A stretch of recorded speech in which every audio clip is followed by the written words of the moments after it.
My parents put me in foster care when I was 6 years old. They kept my twin sister.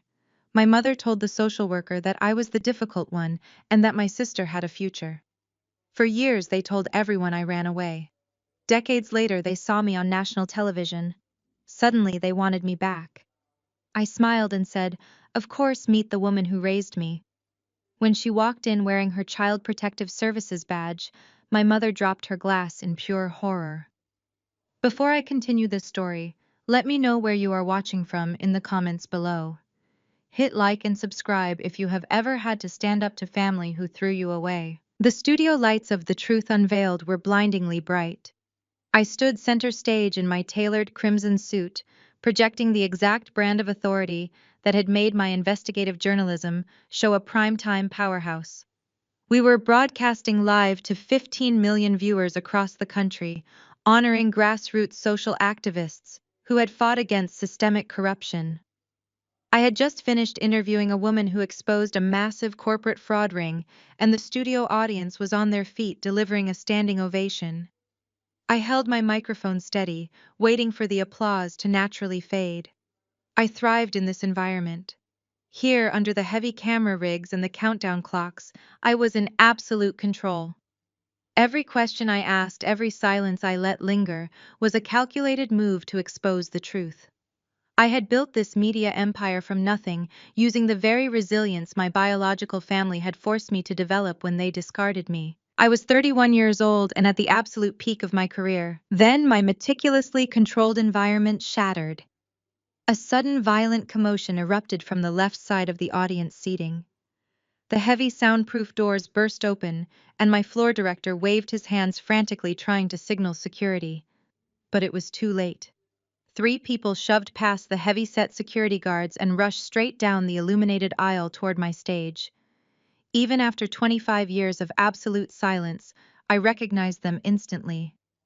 Age had sharpened their features, but the hungry greed in their eyes remained exactly the same. It was Yvonne and Desmond, the people whose DNA I unfortunately shared.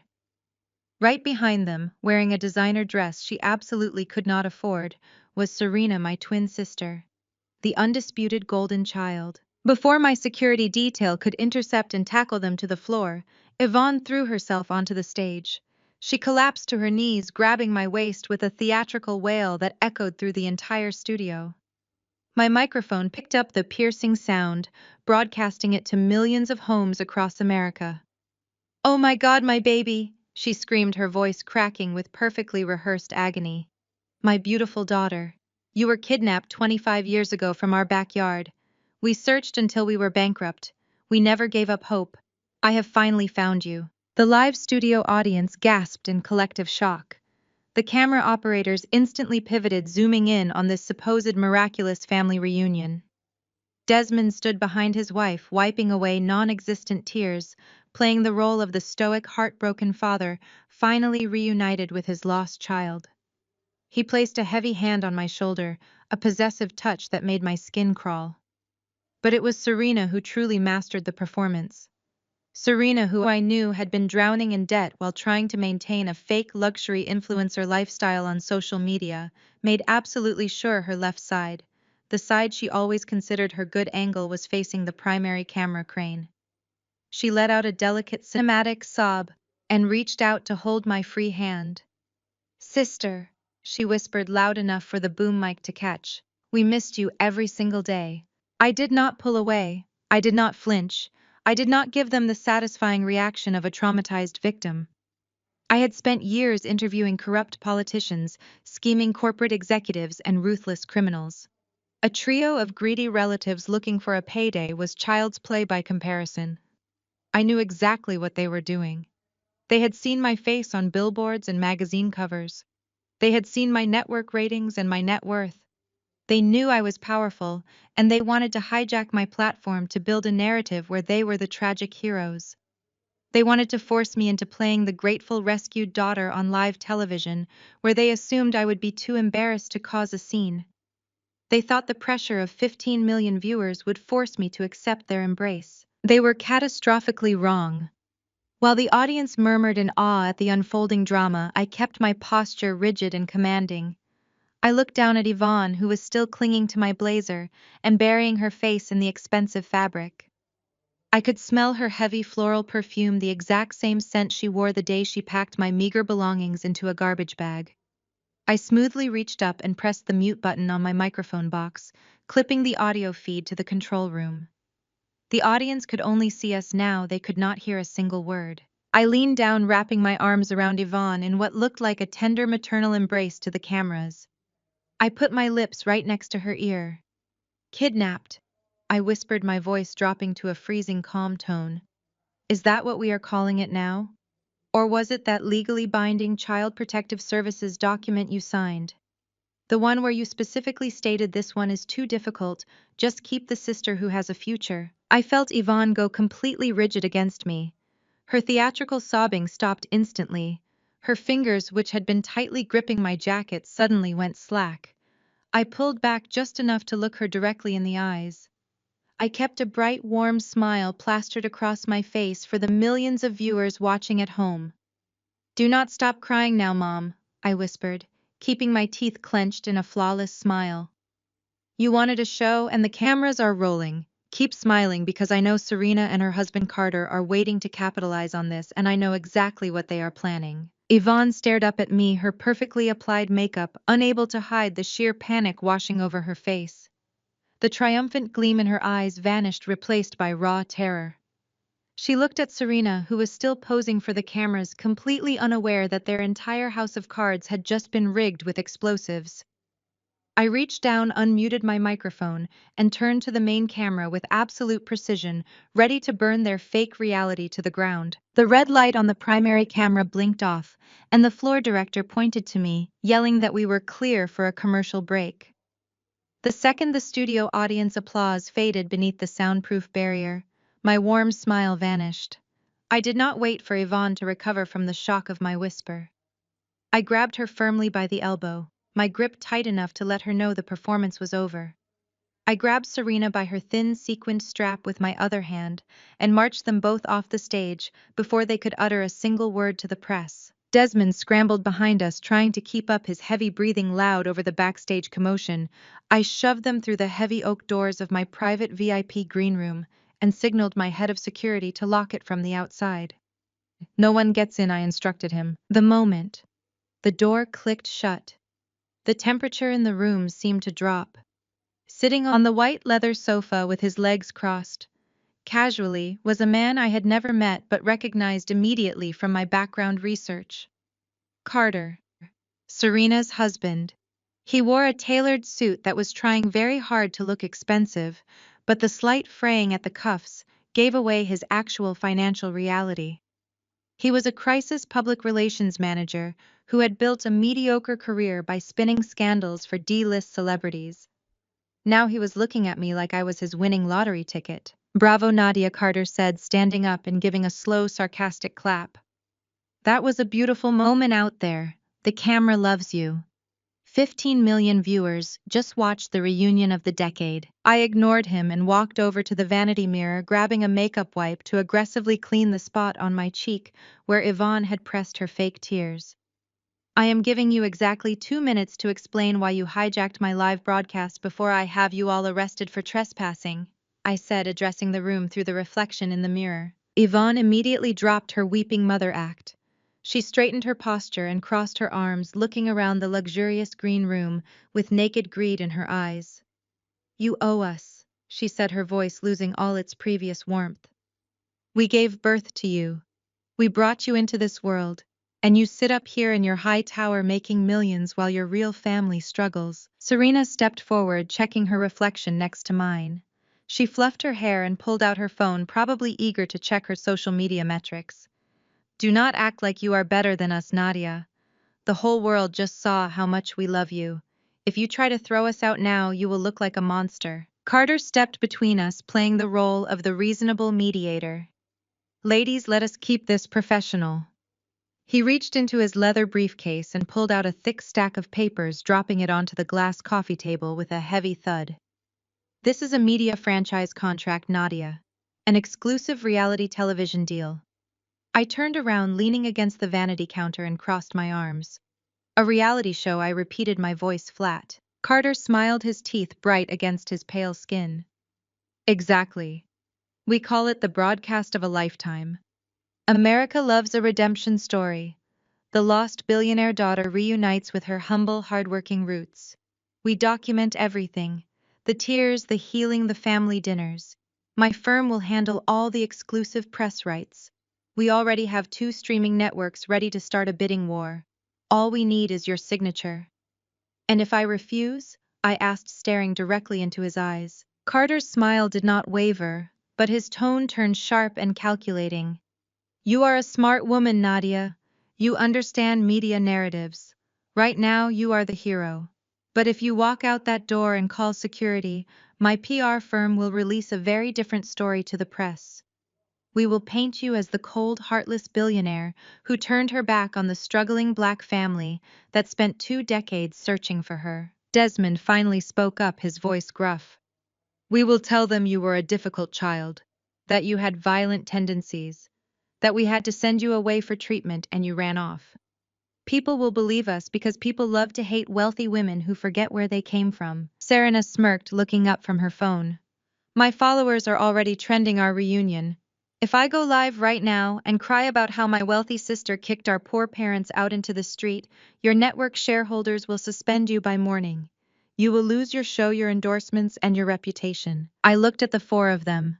A mother who sold me out of convenience, a father who enabled it, a sister who wanted to steal my spotlight, and a white brother-in-law trying to use our black trauma as a shield to save his failing business. They really thought they had backed me into a corner. They thought my wealth made me soft and my public image made me vulnerable. They had no idea that my entire career was built on dismantling people far more dangerous than them. I walked slowly over to the coffee table.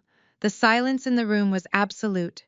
I picked up the thick contract, holding it in my hands to feel the weight of their desperate greed. Carter puffed out his chest, clearly believing he had won.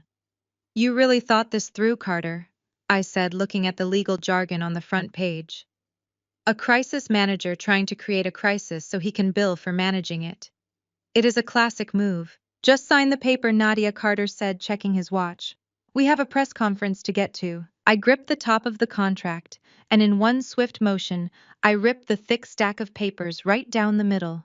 The sound of tearing paper echoed sharply in the quiet room. Yvonne gasped and Serena dropped her phone. I ripped the pages again, tearing their reality show dreams into meaningless shreds, and threw the confetti of paper directly at Carter's chest. The pieces fluttered down, landing on his cheap shoes. What leverage do you actually think you have, Carter? I asked, stepping so close to him that he instinctively took a step back. Do you think I do not do background checks on the people who sleep with my biological sister? Your public relations firm is underwater. You owe the Internal Revenue Service $4 million in back taxes. You are facing federal indictment by the end of the month. Carter's face drained of all color. His confident posture completely collapsed. How do you? He stammered, unable to finish the sentence. I did not stop. And Desmond? I said, turning to my biological father, whose jaw was currently hanging open. You let Carter take out a second mortgage on your house to help pay off his business debts. You put up the very roof over your head to fund his sinking ship because he promised you a cut of this imaginary reality show. Yvonne looked at her husband in horror. You mortgaged the house, she shrieked. I smiled, the same cold smile I gave them on stage. But here's the best part. Carter went through a private equity lender to get that mortgage because no traditional bank would touch his ruined credit. Did he happen to read the name of the parent company that owns that private equity firm? Nobody spoke. The air in the room was thick with sudden, terrifying realization. I own Horizon Holdings, I said, my voice steady and quiet. I am the majority shareholder of the bank that currently holds the deed to your house. So go ahead, Carter. Leak your little story to the press. Tweet your tears, Serena. Because the moment you do, I will call in that loan, and the people who gave birth to me will be out on the street by Friday. You are not holding me hostage. I am holding the keys to your entire existence. I left them standing in the green room, choking on the reality of their own financial ruin. I walked down the sterile hallway of the studio, my heels clicking against the polished floor with the steady rhythm of a metronome. I thought my threat would keep them quiet. I underestimated the sheer reckless desperation of a man backed into a corner. By 6 in the morning, my phone was vibrating off the nightstand. I reached over, pulling the device toward me and squinting at the screen. 50 missed calls, 100 text messages from my producer. My inbox was a sea of red urgent flags. I opened a news app and there it was. Carter had actually done it. He had leaked a video to every major tabloid and gossip blog in the country. But it was not the full video of what happened on stage. It was a viciously edited 15-second clip. It showed only the moment Yvonne lunged at me, but heavily cropped and slowed down to make my defensive posture look like an unprovoked attack. The audio had been manipulated, removing Yvonne's screaming and amplifying the sound of me slapping her hand away. The headline screamed, "Billionaire anchor violently rejects heartbroken mother on live television." Before I could even process the audacity of the smear campaign, a notification popped up for a live stream. It was Serena. Of course it was Serena. She was sitting in what looked like her luxury living room, wearing a simple white sweater and no makeup to maximize the victim aesthetic. She was staring into the camera with her lower lip trembling, squeezing out crocodile tears with practiced perfection. "I just want my sister back," Serena sobbed to her 100,000 viewers, wiping her eyes delicately. "But you all need to know the truth about Nadia. She did not get kidnapped. She ran away because she was out of control. Growing up, she was always violent, always hurting me. I have scars from when we were kids. My parents tried everything to help her. They spent all their money on therapists, but she was just too aggressive. And now seeing her attack our poor mother on television just brings all that childhood trauma rushing back. I am terrified of her, but I forgive her." I watched the viewer count skyrocket. The comments were a blur of absolute hatred directed at me. People were calling for my immediate cancellation, demanding my network fire, the violent sociopath.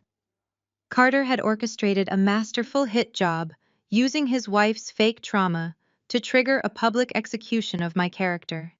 He thought if he destroyed my public image, I would be forced to sign his reality show contract to salvage my reputation.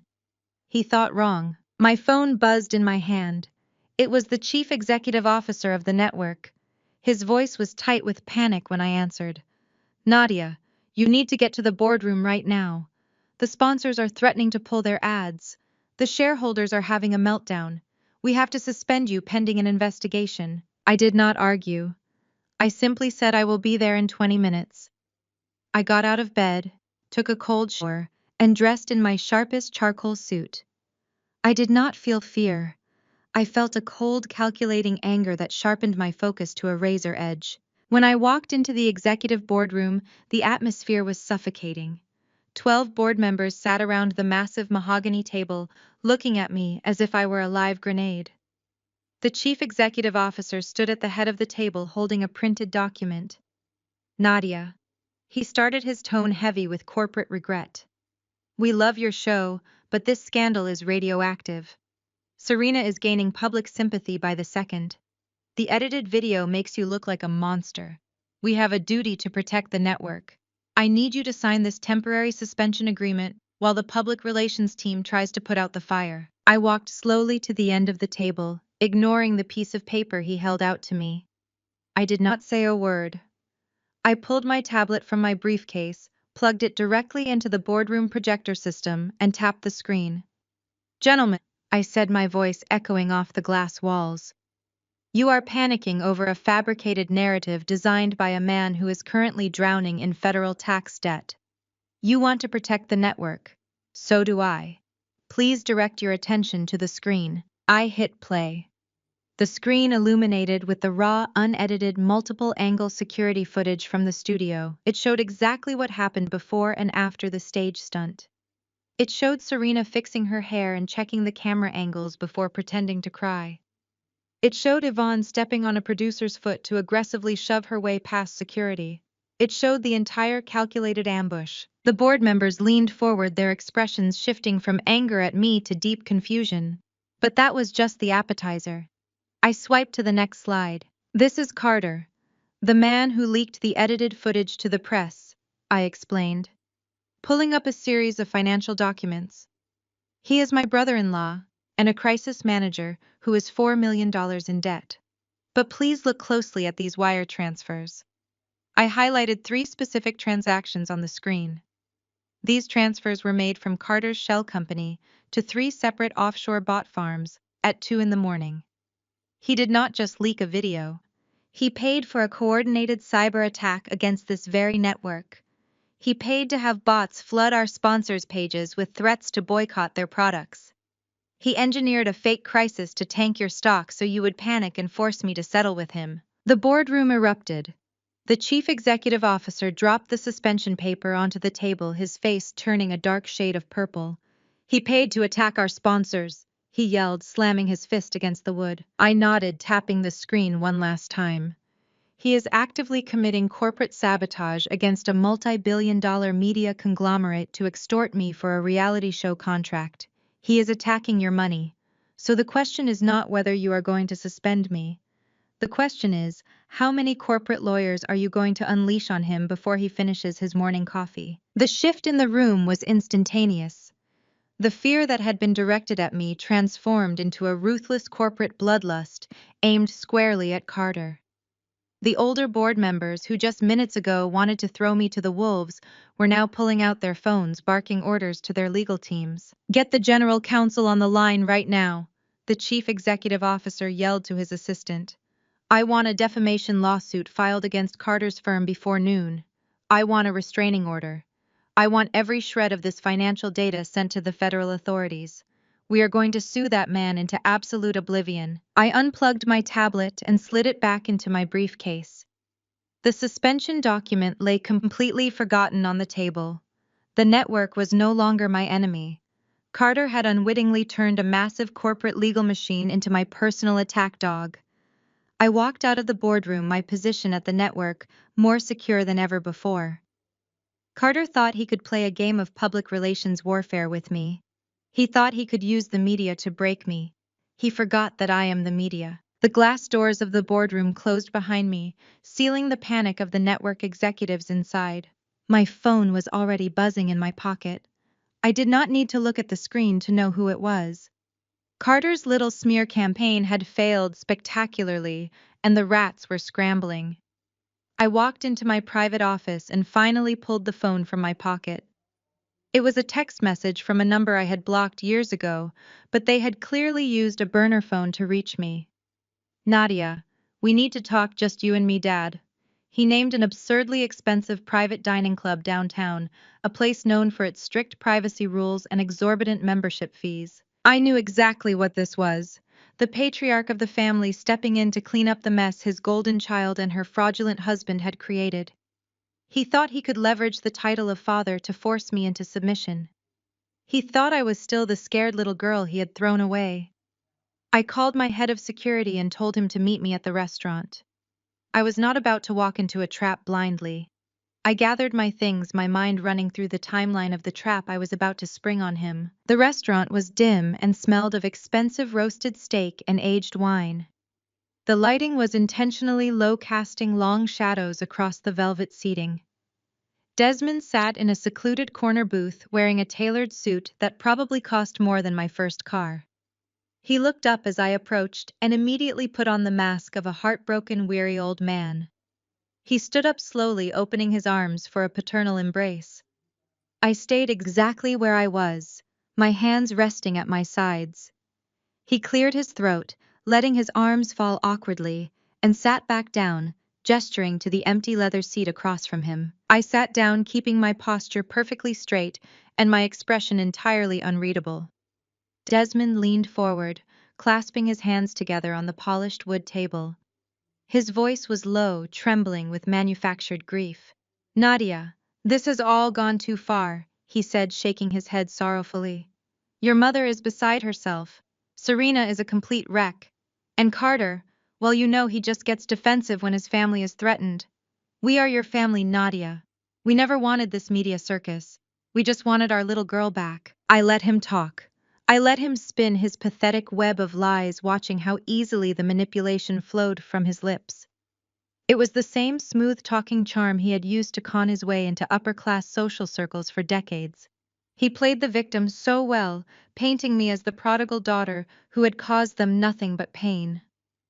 When I did not respond to his emotional appeals, he let out a heavy sigh and shifted his tactic.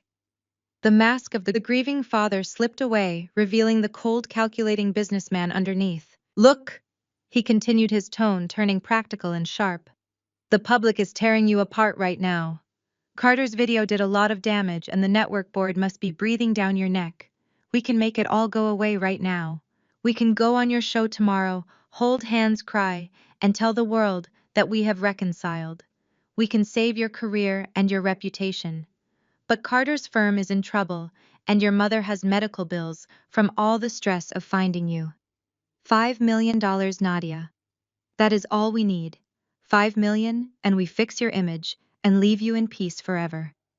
It is a very small price to pay for a billionaire to get her family back and save her empire." He leaned back, taking a slow sip of his bourbon, looking incredibly pleased with himself. He really thought he had me cornered. He thought $5 million was a bargain for my reputation. He thought I would just write a check to make the bad press disappear. I slowly reached into my designer bag and pulled out a single manila folder.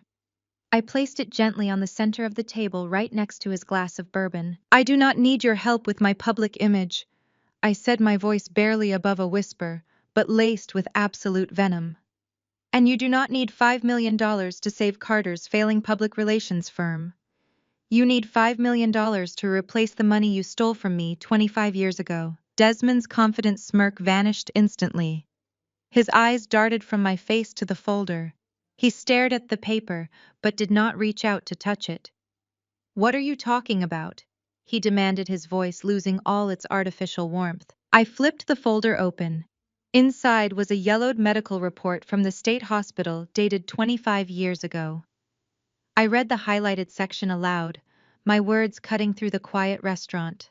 "Severe pediatric trauma resulting from a motor vehicle collision caused by an intoxicated driver. Patient requires extensive reconstructive surgery and long-term rehabilitation. Insurance settlement awarded $5 million to be held in a medical trust for the minor victim." I looked up from the paper, meeting his terrified eyes. "You drove drunk, Desmond. You crashed the car and nearly killed me and your other daughter. The insurance company paid out $5 million for my medical care and future surgeries. But you and Yvonne did not want to spend that money on a broken, difficult child. You bribed a doctor to declare me violently unstable, dumped me into the foster care system, and drained my medical trust. You used the blood money from my broken bones to buy your suburban mansion, to pay for Serena's private schools, and to fund your fake upper-class lifestyle. You built your entire existence on my pain." His face was the color of ash. He opened his mouth, but no sound came out. He looked around the restaurant frantically, as if looking for an exit strategy. "You cannot prove any of that," he finally choked out, gripping the edge of the table so hard his knuckles turned white. I smiled, leaning in closer. "I already have. Forensic accountants are amazing people, Desmond. They traced every single dollar from my stolen trust fund directly into your personal accounts and your real estate holdings. Which is why I paid a visit to a federal judge this morning.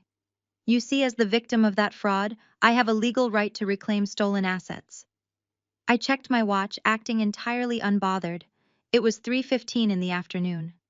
"By the way," I said smoothly, "I froze all your personal and business bank accounts at exactly 3 o'clock today. The mansion, the cars, the hidden offshore funds. They are all locked. You are completely broke." The illusion of the heartbroken father shattered completely. Desmond's eyes bulged with pure, unfiltered rage. His true nature finally broke through the sophisticated facade. "You ungrateful little," he roared, lunging across the table. His hands reached for my throat, sending wine glasses and expensive silverware crashing to the floor in a shower of glass and liquid. But he never made it across the table. Before his fingers could even brush the fabric of my suit, my head of security was there. A massive hand grabbed Desmond by the back of his expensive collar and slammed him face first into the polished mahogany table. The sound of his nose hitting the wood echoed like a gunshot through the dining room. Patrons gasped and jumped out of their seats, dropping their napkins. Desmond struggled violently, cursing and spitting, but the security guard pinned his arms awkwardly behind his back, holding him down with effortless force. I calmly picked up my manila folder, brushing a stray drop of spilled bourbon off the cover. I looked down at the man who had traded my childhood for a mansion. He was bleeding onto the pristine white tablecloth, gasping for air like a caught fish. "Enjoy the dinner, Dad," I said, turning my back on him as the restaurant staff scrambled in a panic. "The bill is yours." I walked out of the restaurant, leaving Desmond bleeding on the mahogany table, and stepped into the cool evening air. My head of security flanked me, falling into step as my driver pulled the car around. I slept better that night than I had in 25 years. I had finally cut the puppet strings my biological family thought they still held. But the desperate greed of the golden child is a relentless disease. The next morning, I was back at the network headquarters preparing for my afternoon broadcast. My office on the 40th floor overlooked the entire city, a physical representation of the empire I had built with my own two hands. I was reviewing the teleprompter script when the heavy glass doors of my suite violently swung open. Serena marched into my office, holding her phone high in the air, actively live streaming to her followers. Trailing right behind her were two large men wearing police uniforms. They looked imposing, but the moment they stepped onto my imported rug, something about their posture felt entirely wrong. My executive assistant stood in the hallway looking terrified, clutching her tablet to her chest. "There she is!" Serena yelled into her phone camera, pointing a manicured finger at me. "The woman who illegally froze my parents' bank accounts and assaulted our father last night. I am here with the authorities to ensure justice is served." The two men in uniform stepped forward, pulling metal handcuffs from their belts.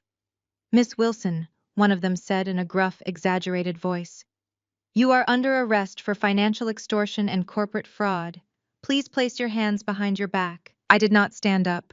I did not even close my laptop. I simply leaned back in my ergonomic leather chair and studied the two men. Their badges lacked the standard issue state seal. Their duty belts were missing radios, and the fabric of their uniforms looked suspiciously like the cheap polyester blends used by local theater troupes. Carter must have scraped together the last of his hidden cash to hire these amateur actors, hoping to create a viral scandal that would force the network to fire me immediately. Serena shoved her phone closer to my face. Her eyes were wide with manufactured panic, but her mouth twitched with a triumphant smirk. "The whole world is watching, Nadia," she sneered. "Are you going to resist arrest on live television?" I slowly picked up my cell phone from the desk. "You know, Serena," I said, my voice perfectly calm and measured, "when you hire fake police officers to stage an arrest inside a corporate headquarters, you should probably make sure the target does not have the personal cell phone number of the actual chief of police on speed dial." Serena's smirk faltered. The two fake officers exchanged a sudden nervous glance. Their hands hovered awkwardly over the cheap handcuffs. I pressed a single button on my screen and put the phone on speaker, setting it gently on the glass desk. It rang twice before a deep, authoritative voice answered. "Nadia, sweetheart," the chief said warmly. "How is your adoptive mother doing? She promised to bring her famous peach cobbler to the precinct this weekend." "She is doing wonderfully, Chief," I replied, keeping my eyes locked on Serena's rapidly paling face. "But I actually have a slight security issue at the network today. My biological sister just walked into my private office with two men impersonating police officers. They are currently attempting to unlawfully detain me on a live internet broadcast." The cheerful warmth in the chief's voice vanished instantly, replaced by sharp professional authority. "Impersonating an officer is a federal offense, Nadia. Lock down the floor. My men will be there in 3 minutes." I ended the call. The silence in my office was deafening. The two actors looked at each other, pure terror washing over their faces. They dropped the handcuffs on my carpet and bolted for the door, practically shoving Serena out of the way. They did not make it far. My building's security had already sealed the elevators, and within moments, a swarm of real police officers flooded the 40th floor, tackling the two imposters to the ground and reading them their rights. Serena stood frozen in the middle of my office. Her phone was still recording, still broadcasting her absolute humiliation to hundreds of thousands of viewers. Her hand shook so badly the camera feed must have been making her audience nauseous. She looked around wildly, realizing that Carter's brilliant public relations stunt had just resulted in multiple felony charges. "Turn the camera off, Serena," I commanded, standing up and walking around my desk to face her. She clutched the phone tighter, her breathing ragged. "No," she cried, her voice cracking. "No, you are a monster. You took our parents' money. You are trying to ruin us." "You ruined yourselves," I said, stepping so close to her that she had to look up to meet my gaze. "And speaking of money, Serena, why do you not explain to your lovely audience why your platinum credit cards were declined at 3 different luxury boutiques this morning?" She gasped, taking a step back as if I had physically struck her. "How do you know about that?" "That," she whispered, forgetting that her live stream was picking up every single word. "I know everything," I said softly, but clearly. "I know you have been funding your glamorous influencer lifestyle by skimming donations off the top of the youth literacy charity you claim to run. I know the Internal Revenue Service flagged the accounts last week, which is why your cards are bouncing. You did not come here today for justice, Serena. You came here to extort me because the federal auditors are knocking on your door and you need cash to stay out of a federal penitentiary." Serena stared at me, her mouth opening and closing soundlessly. She looked down at her phone, reading the comments flooding her screen as her followers realized they had been donating to a fraud. The reality of her shattered life finally set in. The silence in my office after Serena was hauled away in handcuffs felt like a deep cleansing breath. I spent the next 3 weeks watching my biological family completely unravel from a comfortable distance, while my own empire continued to expand. My network ratings skyrocketed, and my public image shifted from the targeted victim to an untouchable powerhouse. That brings us to Saturday night. I was attending the annual Horizon Women of Excellence Gala, a highly exclusive event celebrating the achievements of Black women in media and business. The ballroom was a sea of emerald and gold velvet draped across tables and crystal chandeliers glowing overhead. Hundreds of the most influential people in the city were dressed in their absolute best, sipping champagne and networking. I was slated to receive the Visionary Award for my investigative journalism. I sat at the head table feeling a rare moment of genuine peace, surrounded by peers who respected my work. The evening was flawless until the keynote speech began. The current speaker was a prominent civil rights attorney, and the crowd was completely silent listening to her opening remarks. Suddenly, there was a sharp screech of microphone feedback that made everyone wince. I looked toward the stage and my blood ran cold. Stepping out from the shadows of the velvet curtains, grabbing a spare microphone from a podium, was Yvonne. She was wearing a modest black dress, clearly designed to make her look like a grieving widow rather than the greedy opportunist she actually was. The security guards were already rushing down the aisles, but Yvonne held up her hands and let out a loud, gut-wrenching sob that echoed through the massive sound system. "Please wait!" she cried out, her voice cracking perfectly for the acoustics of the room. "Please, I beg of you, just give a desperate mother 2 minutes to save her child's life." The security guards hesitated, looking toward the event organizers who were equally confused. The entire ballroom murmured in shock as all eyes turned to Yvonne standing center stage. I remained seated at my table, keeping my face completely blank. I knew exactly what she was doing. Desmond had failed. Serena had failed. Now it was the matriarch's turn to try and destroy my credibility in front of the exact demographic I belonged to and served. "My daughter Nadia is in this room tonight." Yvonne wept, wiping away non-existent tears. "To the world, she looks like a successful billionaire anchor. But behind closed doors, she is suffering from severe unmedicated paranoid schizophrenia." The crowd gasped. A collective wave of uncomfortable whispers swept across the ballroom. People started glancing in my direction. I did not move a muscle. She has pushed her family away because her mind is poisoned by paranoid delusions." Yvonne continued, her voice shaking with fake agony. "She thinks her own parents are trying to hurt her. She had her own sister arrested based on hallucinations. We are terrified she is going to hurt herself or someone else. We have exhausted all our resources trying to get her psychiatric help, but she uses her massive wealth to avoid treatment. I snuck in here tonight to plead with her peers. Please help us raise the funds to petition the courts for a mandatory psychiatric hold. Help me save my sick, beautiful girl before she destroys herself. It was a masterful performance.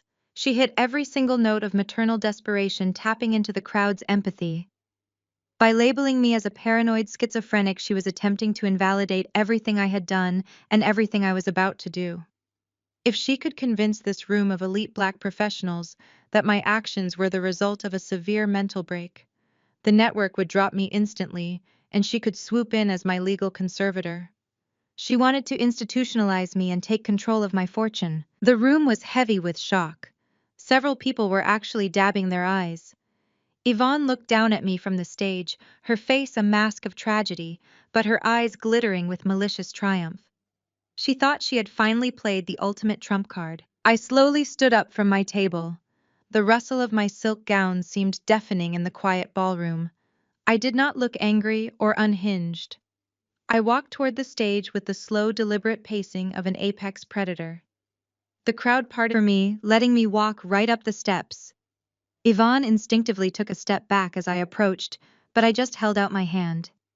"Give me the microphone, Yvonne," I said softly. She clutched it to her chest, shaking her head.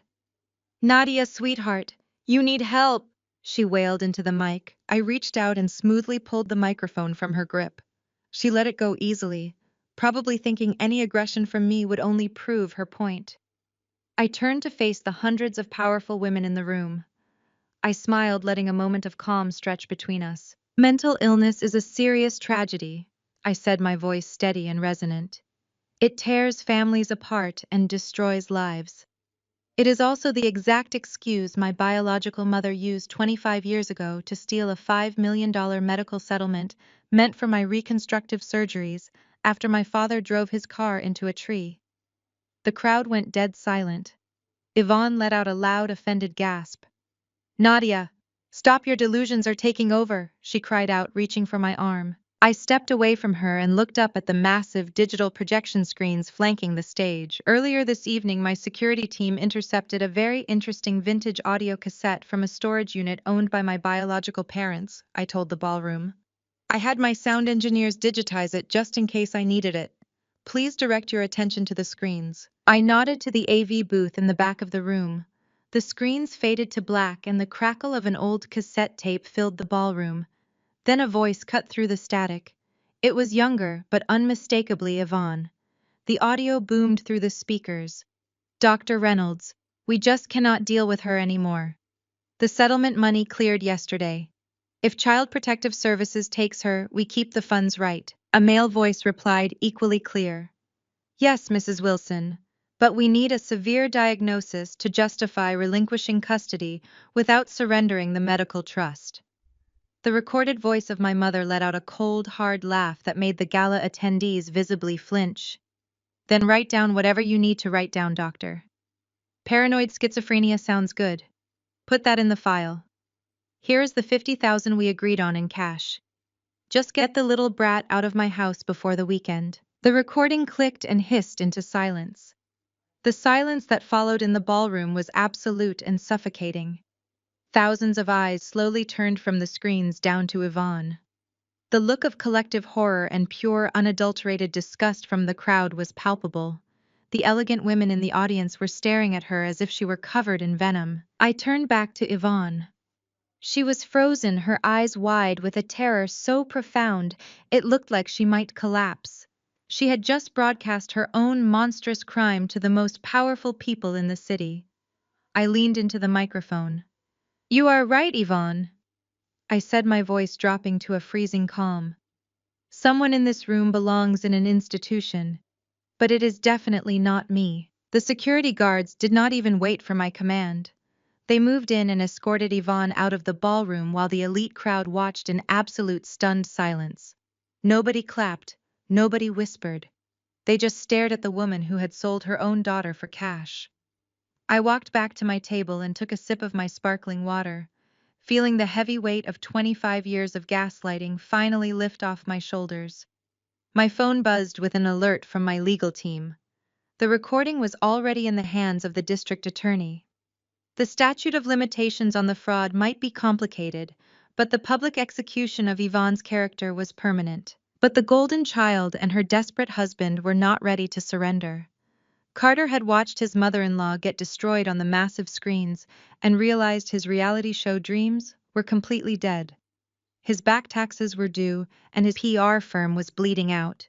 He needed a massive payday, and he needed it immediately. He was arrogant enough to think he could still outsmart me.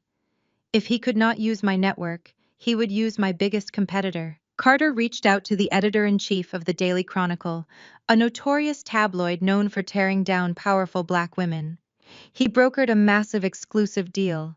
The headline was already drafted. "My wife is abused by her billionaire sister, the dark truth behind Nadia's empire."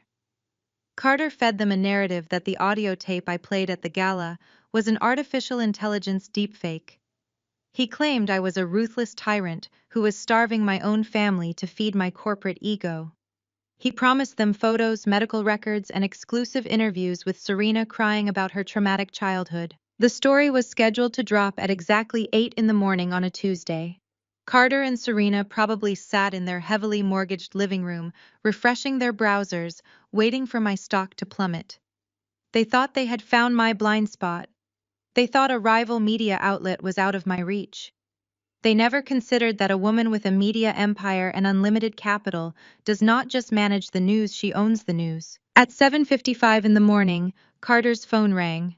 It was not the tabloid editor congratulating him on a viral hit. It was me. I was sitting in my corner office watching the sun rise over the city. "Good morning, Carter," I said, keeping my tone bright and professional. "I just wanted to thank you for bringing the Daily Chronicle to my attention." Their parent company was struggling financially. It turns out they were incredibly eager to accept a hostile buyout. As of 6 o'clock this morning, Horizon Holdings is the new majority owner of the Chronicle. I heard a sharp intake of breath on the other end of the line. He tried to speak, but the panic froze his vocal cords. "I am afraid your exclusive story will not be running today, Carter," I continued. "The new management has decided to take the publication in a different direction. In fact, I just fired the editor-in-chief you were working with. He was escorted out of the building 5 minutes ago. You cannot do this." Carter finally choked out, his voice high and thin with absolute terror. "We will go to another outlet. We will go to the police. We will tell everyone." "You will not be going anywhere, Carter," I replied, my voice dropping to a dead calm. "Because you are going to be far too busy dealing with your wife. You see, while you were busy trying to sell fake stories about my mental health, I was doing some fact-checking of my own. I just sent Serena a very special delivery via same-day courier. She should be opening it right about now." "What did you do?" he demanded, a frantic edge of hysteria bleeding into his words. "Just a small portfolio," I explained smoothly. 85 high-resolution photographs of you and your 22-year-old assistant spending weekends at a luxury hotel downtown. The same hotel you charged to Serena's credit card. The same credit card she pays off using stolen charity funds. I even included the room service receipts. It is amazing how much champagne you two ordered while your wife was busy crying on internet live streams. I heard a sudden piercing scream in the background of the call. It was Serena. The sound of glass shattering echoed through the phone, followed by a barrage of unhinged cursing. Carter dropped the phone. I listened to the beautiful chaos of my sister and her husband tearing each other apart in their living room. The golden child was finally getting a taste of the betrayal she had enabled her entire life. I smiled, pressing the end call button, and turned my attention back to the city skyline. The villains in my story were no longer my problem. They were too busy destroying each other. I stepped away from the window of my corner office, letting the sound of my sister's distant screams fade from my mind, but my work for the day was far from over. I picked up my tablet and walked down to the private underground garage where my driver was waiting in my black SUV. I slid into the plush leather back seat and told him to pull out of the building, but remain parked on the street. I did not need to be physically present for this next act. I had front row seats right in the palm of my hand. I tapped the screen of my tablet, bringing up a crisp, high-definition video feed. The camera was perfectly positioned inside Carter's failing public relations firm, offering a sweeping view of his personal executive office. 2 days ago, I had legally acquired the massive pile of debt Carter's company owed to various vendors. As the new primary debt holder, I had exercised my legal right to send a collection and inventory team to assess his physical assets. My security team, disguised as corporate auditors, had swept his office and casually left behind 3 microscopic cameras embedded in the smoke detectors. It was entirely legal and entirely devastating. On my screen, the heavy wooden doors of Carter's office flew open. Serena marched inside, looking like a hurricane of pure vengeance. Her designer dress was rumpled, and her perfect hair was wildly out of place. She was holding the thick manila envelope I had couriered to her, gripping it so hard her knuckles were white. Carter scrambled into the room right behind her, begging her to calm down and close the door. Serena did not calm down. She hurled the envelope at his chest, sending dozens of glossy photographs fluttering through the air like toxic snow. On my tablet screen, I could clearly see the images of Carter and his young assistant drinking champagne in plush hotel robes. Serena let out a guttural scream and grabbed a heavy crystal award off his desk. She hurled it directly at his head. Carter ducked just in time, and the crystal shattered against the glass wall of his office, sending shards everywhere. "You humiliated me!" Serena shrieked, sweeping her arm across his desk and sending his expensive monitors and keyboard crashing to the floor. "You took my money to pay for a hotel room with a 22-year-old girl while I was fighting my psychotic sister for our family. You are a pathetic, cheating parasite." Carter backed away from her, his hands raised in a defensive panic. "Serena, please listen to me," he pleaded, his voice trembling. "It meant nothing. She meant nothing. I was just stressed about the money and the business." Before Serena could pick up another object to throw, the office doors burst open again. Desmond and Yvonne rushed into the room, breathing heavily. They must have followed Serena from their house, terrified of what she might do. Yvonne took one look at the photographs scattered across the ruined office, and her face drained of all color. She rushed forward and grabbed Serena's arm, pulling her away from Carter's desk. "Let me go," Serena sobbed, fighting against her mother's grip. "I am going to destroy him. I am calling my lawyers right now. I am going to drag his name through the mud and leave him with absolutely nothing. He is going to rot in a cell for stealing my charity funds." Desmond moved faster than I had ever seen him move.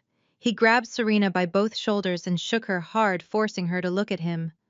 "Shut your mouth right now, Serena," he hissed, his voice low and frantic. "You are not calling any lawyers, and you are not divorcing him. You are going to smile and stand by your husband." Serena stared at our father in absolute betrayal. "He cheated on me," she cried out, her voice breaking. "He took my money and he slept with his assistant. Why are you defending him?" "I am not defending him," Desmond growled, casting a terrified glance at the open office door before kicking it shut. "I am protecting us. Carter is the one who set up the shell companies for my real estate firm. He is the one who falsified the donor records for your literacy charity so we could siphon the cash to pay for the mortgage on the mansion. He knows exactly where every single stolen dollar went." Yvonne nodded frantically, picking up the scattered photos and shoving them back into the envelope. "If you drag him into a messy public divorce and try to send him to prison for the charity money, he will not go down alone," she whispered, her voice shaking with terror. "He will hand the federal auditors our entire financial history. He has the tax records, Serena. He has the offshore account numbers. If Carter goes to prison for fraud, he will take your father and me right down with him. We have been evading taxes for a decade, and Carter holds the keys to all of it." Carter slowly stood up straight, brushing off his suit jacket. The panic on his face was completely gone, replaced by a cold, sickening smirk. His eyes darted between my biological parents and his furious wife. "They are absolutely right," Serena, Carter sneered, stepping over his broken monitors. "You are going to pack up your little tantrum, and you are going to go home. Because if I fall, I am pulling the pin on a grenade that will obliterate the entire Wilson family. You will all be sharing a cell block by Christmas." Serena collapsed into a leather guest chair, burying her face in her hands and weeping uncontrollably. Desmond and Yvonne stood frozen, trapped in a prison of their own making. They had traded their morality for money, and now they were entirely at the mercy of a desperate, cheating coward. They were terrified, powerless, and completely exposed. In the quiet safety of my parked SUV, I smiled and tapped the screen of my tablet, saving the high-definition video file to my secure cloud server. My heart beat with a steady, victorious rhythm. Desmond and Yvonne thought Carter was the only one holding their dark financial secrets. They had no idea that I had just watched them explicitly confess to a decade of federal tax evasion, offshore shell companies, and charity fraud on crystal-clear audio and video. The trap was finally set, and the Golden family had just locked themselves inside. The silence of my SUV was a stark contrast to the absolute destruction I had just recorded. I sent the files to my legal team with a single instruction to prepare the final strike. But Yvonne was a desperate, cornered animal, and animals like her always have one last trick to play when they realize the walls are closing in. She knew Carter was a ticking time bomb, and she knew her reputation was bleeding out in the public eye.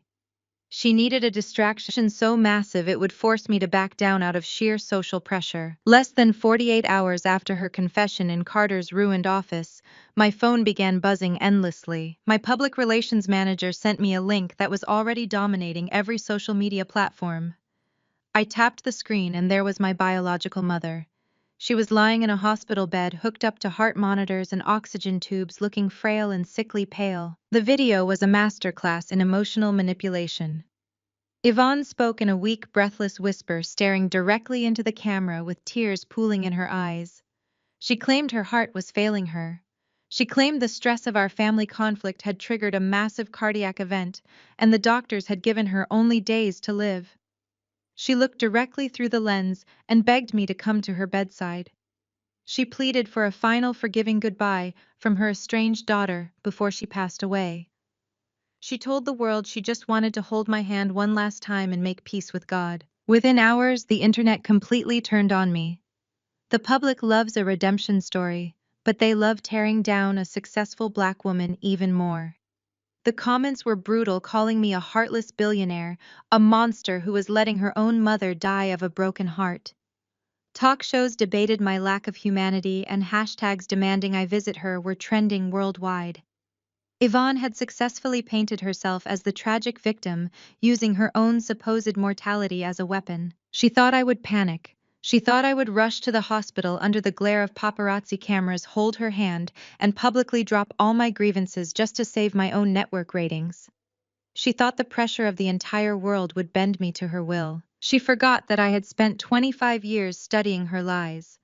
I did not issue a public statement, and I did not rush to her side in tears. Instead, I made 3 phone calls. One to my legal team, one to the chief administrator of the hospital where she was staying, and one to an independent medical evaluation board. When I arrived at the hospital later that afternoon, the lobby was swarming with reporters. My security team cleared a path through the flashing cameras and shouted questions. I kept my face completely neutral as we rode the elevator up to the cardiac intensive care unit. Yvonne had managed to get herself placed in the most expensive VIP suite in the hospital. I walked into her room.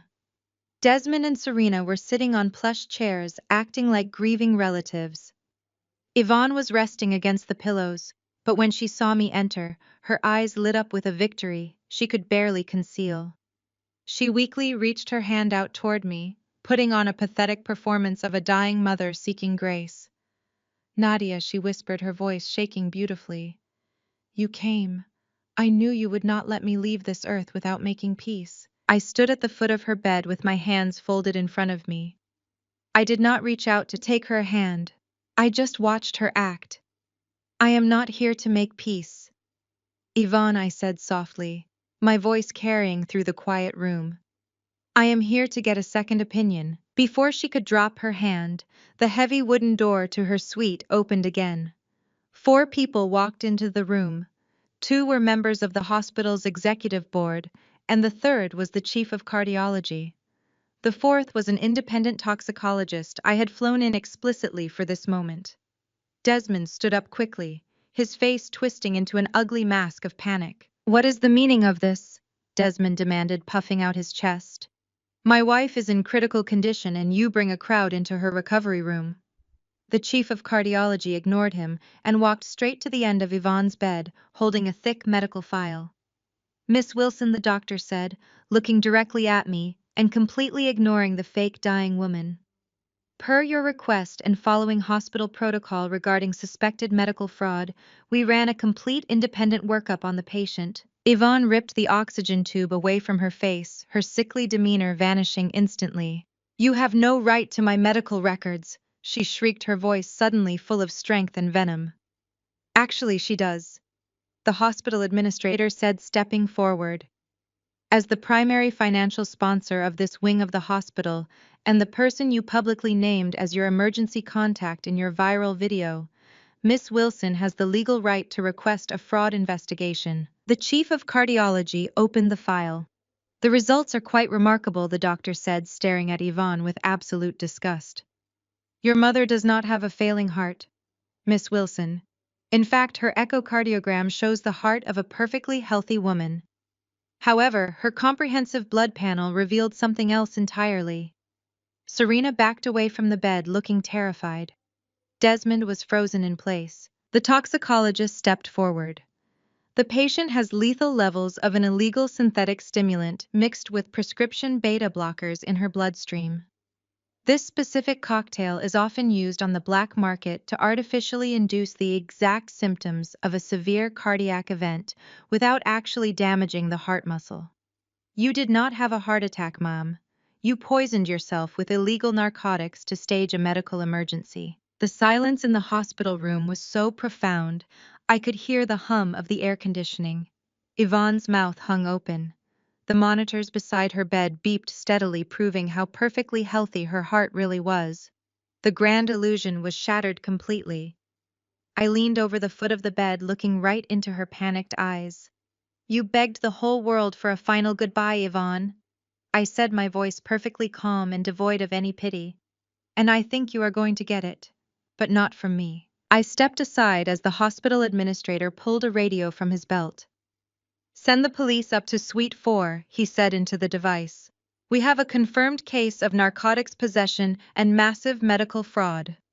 Yvonne began to scream, thrashing against the hospital blankets, as the reality of her choices finally closed like a steel trap around her. Desmond did not stay to watch his wife get handcuffed to her hospital bed. The moment the police officers stepped off the elevator, he backed away from the room, sliding into the shadows, like the coward he had always been. He did not look at Serena, who was frozen in shock against the wall. He did not look at me. He just turned and ran. He knew the game was entirely over. Carter had the documents, and I had the recording of their confession. The federal authorities were already tearing through Horizon Holdings and his real estate firm. Desmond had spent his entire life building an empire on lies and stolen money. Building an empire on lies. Building an empire on the backs of people he stepped on. But he was not going to let himself be locked in a cage. He drove frantically back to the family mansion, leaving his golden child and his manipulative wife to face the authorities alone. He went straight to his hidden floor safe in the master bedroom. He quietly liquidated whatever assets he could access in the span of 3 hours. He drained the offshore accounts that were not yet frozen, transferring the funds through a maze of crypto wallets. He emptied the emergency cash reserves, stuffing stacks of $100 bills into a leather duffel bag, along with his expensive watches and gold cufflinks. He was running. He was doing what he did best. He was running away from the mess he created. He was running away from his family. He logged onto a secure browser and bought one-way tickets to Europe. Geneva first, then a train to a quiet town in Switzerland, where the extradition laws were complicated. He did not buy a ticket for Yvonne. He did not buy a ticket for Serena. He only bought a ticket for himself. Preservation of the self at all costs. That was the Desmond Wilson way. The drive to the international airport was a blur of paranoia. He kept checking his rearview mirror, terrified that federal agents in unmarked cars were tailing him. But the road was clear. He made it to the departure terminal, gripping his heavy leather bag, feeling the cold sweat of adrenaline on his neck. He walked briskly into the massive building, blending in with the crowds of oblivious tourists and weary business travelers. He approached the first-class check-in counter with a forced smile. The agent greeted him politely and asked for his travel documents. Desmond handed over his pristine navy blue passport, his ticket out of hell. He stood there tapping his expensive leather shoes against the polished floor, imagining the taste of champagne on the transatlantic flight, imagining the freedom of disappearing. But the agent did not hand the passport back. She swiped it through the scanner once, then she swiped it again. Her polite smile faded into a tight frown of confusion. "Sir," she said, her voice dropping to a cautious whisper, "there seems to be an issue with your documents." "What do you mean, an issue?" Desmond snapped, his forced charm instantly cracking. "Swipe it again. There is no issue. I am a platinum member." "I am sorry, sir," the agent replied, tapping her keyboard frantically. "My screen is showing a red flag from the federal authorities. Your passport has been invalidated. I need to call port security." Desmond felt the blood drain from his face. He reached across the counter, trying to snatch his passport back, but the agent pulled it out of her reach. The panic seized his throat. The absolute terror seized his lungs. He looked around wildly, searching for an exit, searching for a place to run. He grabbed his leather duffel bag, preparing to sprint back out the sliding glass doors into the cold night air. But he did not make it. I stepped out from behind the large concrete pillar just 10 feet away from his counter. I wore a tailored black coat and a calm, satisfied smile. Two federal agents in dark suits stepped out right behind me, blocking his only path to the exit. Desmond froze, his eyes wide with absolute horror. The heavy leather bag slipped from his fingers and hit the ground with a dull thud. "Hello, Dad," I said, my voice cutting through the noise of the busy terminal loud and clear. He stared at me, his mouth opening and closing wordlessly like a suffocating fish. He looked at the agents and then back to me, finally understanding the sheer magnitude of my preparation. I had not just been one step ahead of him. I had been 10 steps ahead. The travel ban took effect exactly 5 minutes ago. I continued walking slowly toward him until I was standing just inches away. "I made sure to file the emergency injunction the moment you drove away from the hospital. I tracked your offshore transfers and sent the logs directly to the federal prosecutor. All of your accounts are seized, Desmond. Every single stolen dollar is gone." He trembled, his imposing figure shrinking right before my eyes. "You are my daughter." He choked out a pathetic, desperate whisper. "How could you do this to your own flesh and blood?" I tilted my head, studying the man who had always treated me like a broken financial burden. The man who had traded my peace for his vanity. The man who had watched his wife abandon me without a second thought. "How does it feel to be abandoned at an airport?" I asked softly, watching the realization destroy him. "How does it feel to be left behind with absolutely nothing?" Desmond dropped to his knees right there in the airport terminal, the polished floor offering no comfort as the reality of his total defeat finally set in. The federal agents did not give him the dignity of a quiet exit. They pulled his arms firmly behind his back and locked cold steel handcuffs around his wrists, while dozens of onlookers recorded the humiliating spectacle on their phones. His heavy leather duffel bag packed with stolen hundreds and gold watches was seized as evidence right in front of him. He was marched out through the sliding glass doors into the night, left with nothing but the tailored suit on his back and the crushing weight of his own destroyed ego. Within 48 hours, the entire Wilson family empire crumbled into absolute dust. Yvonne was formally discharged from her luxury hospital suite in complete disgrace. The police had shackled her to the bed rails until the doctors cleared her, then escorted her out of the building in a cheap paper gown because her designer clothes had been seized along with her assets. Serena faced an equally brutal awakening. She returned to her sprawling suburban mansion, only to find the bank had already changed the locks. Foreclosure notices were plastered across the pristine white pillars of her porch, and her expensive luggage had been unceremoniously dumped on the front lawn. Carter was completely gone, having taken whatever scraps of hidden cash he could find before fleeing the state. They were entirely locked out, every credit card declined, Every bank account frozen by federal mandate. The elite friends they had bought with stolen charity funds suddenly stopped answering their calls. The country club barred them from the gates. The Golden family was suddenly living the desperate, terrifying reality they had carelessly forced upon me all those years ago. It was pouring rain on a Thursday night when the intercom on my desk buzzed. I was sitting in my private home office reviewing the latest ratings for my media network while listening to the storm lash against the floor-to-ceiling windows. My security chief spoke through the speaker, telling me there was a severe situation at the main gate of my estate. I pulled up the live security feed on my monitor and sat back in my chair, letting the poetic justice of the scene wash over me. Standing outside the massive wrought iron gates of my compound, getting absolutely drenched by the relentless freezing rain, were Desmond, Yvonne, and Serena. They did not look like the arrogant, untouchable elite anymore. Their clothes were soaked through and clinging to their shivering bodies.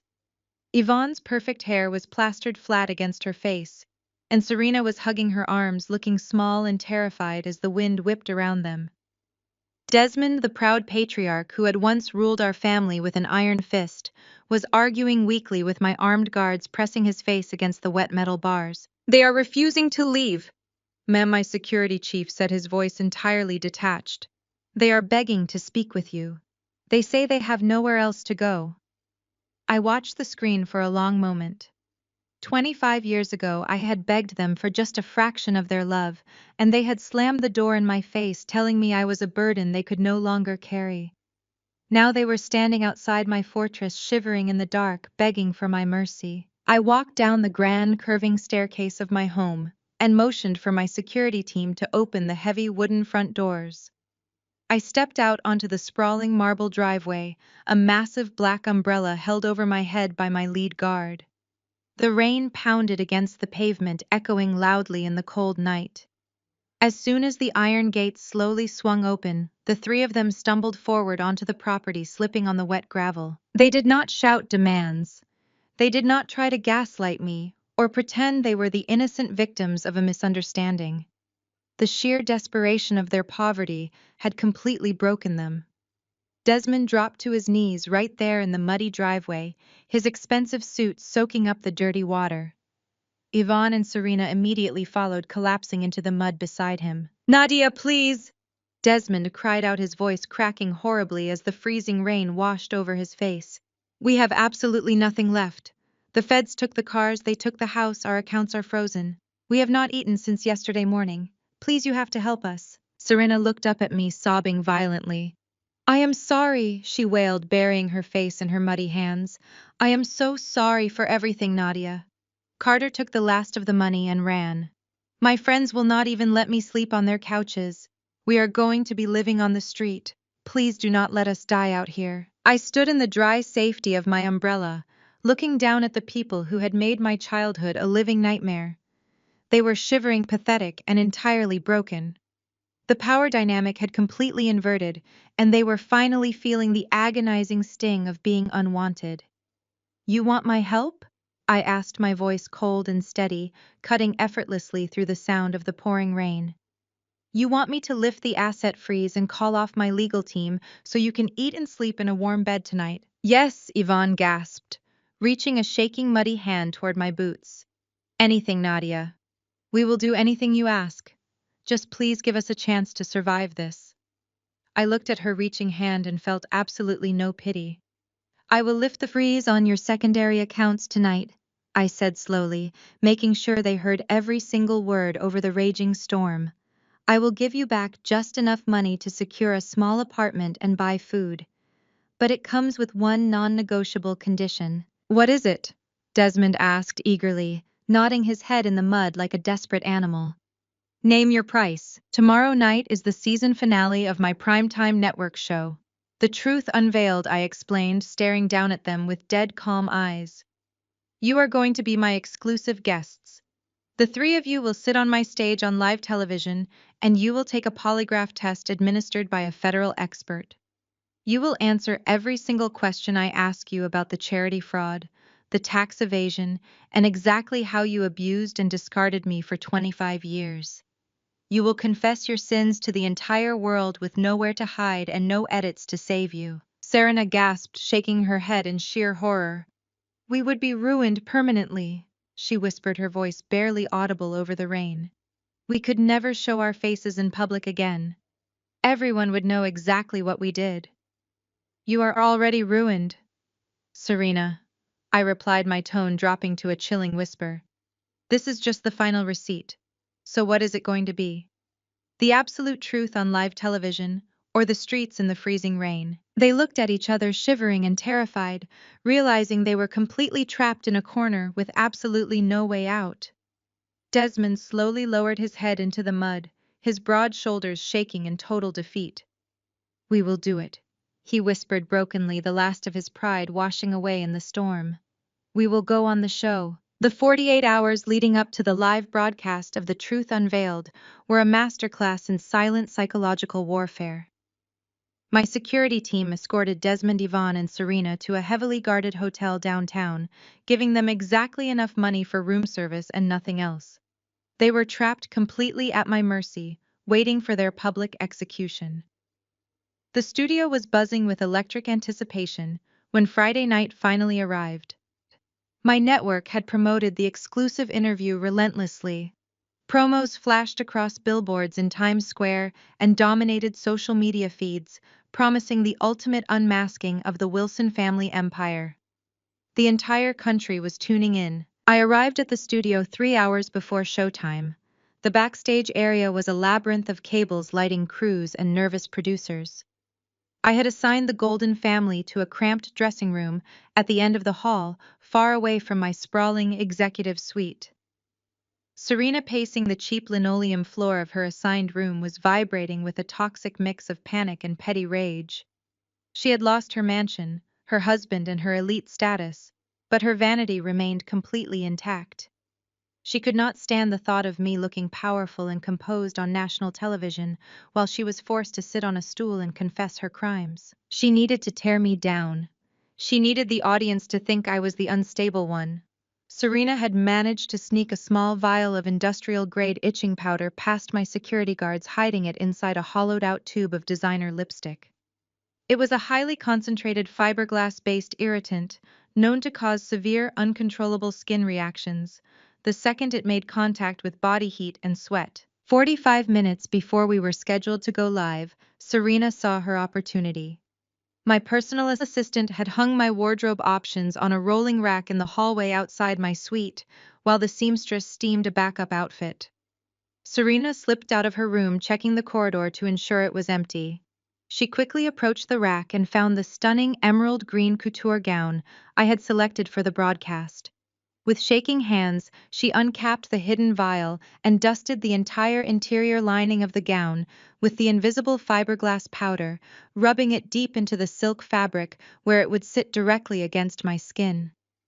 She smiled a wicked, vindictive smile and hurried back to her dressing room, imagining me squirming and scratching like a lunatic on live television. But Serena was always so blinded by her own arrogance that she forgot who owned the building.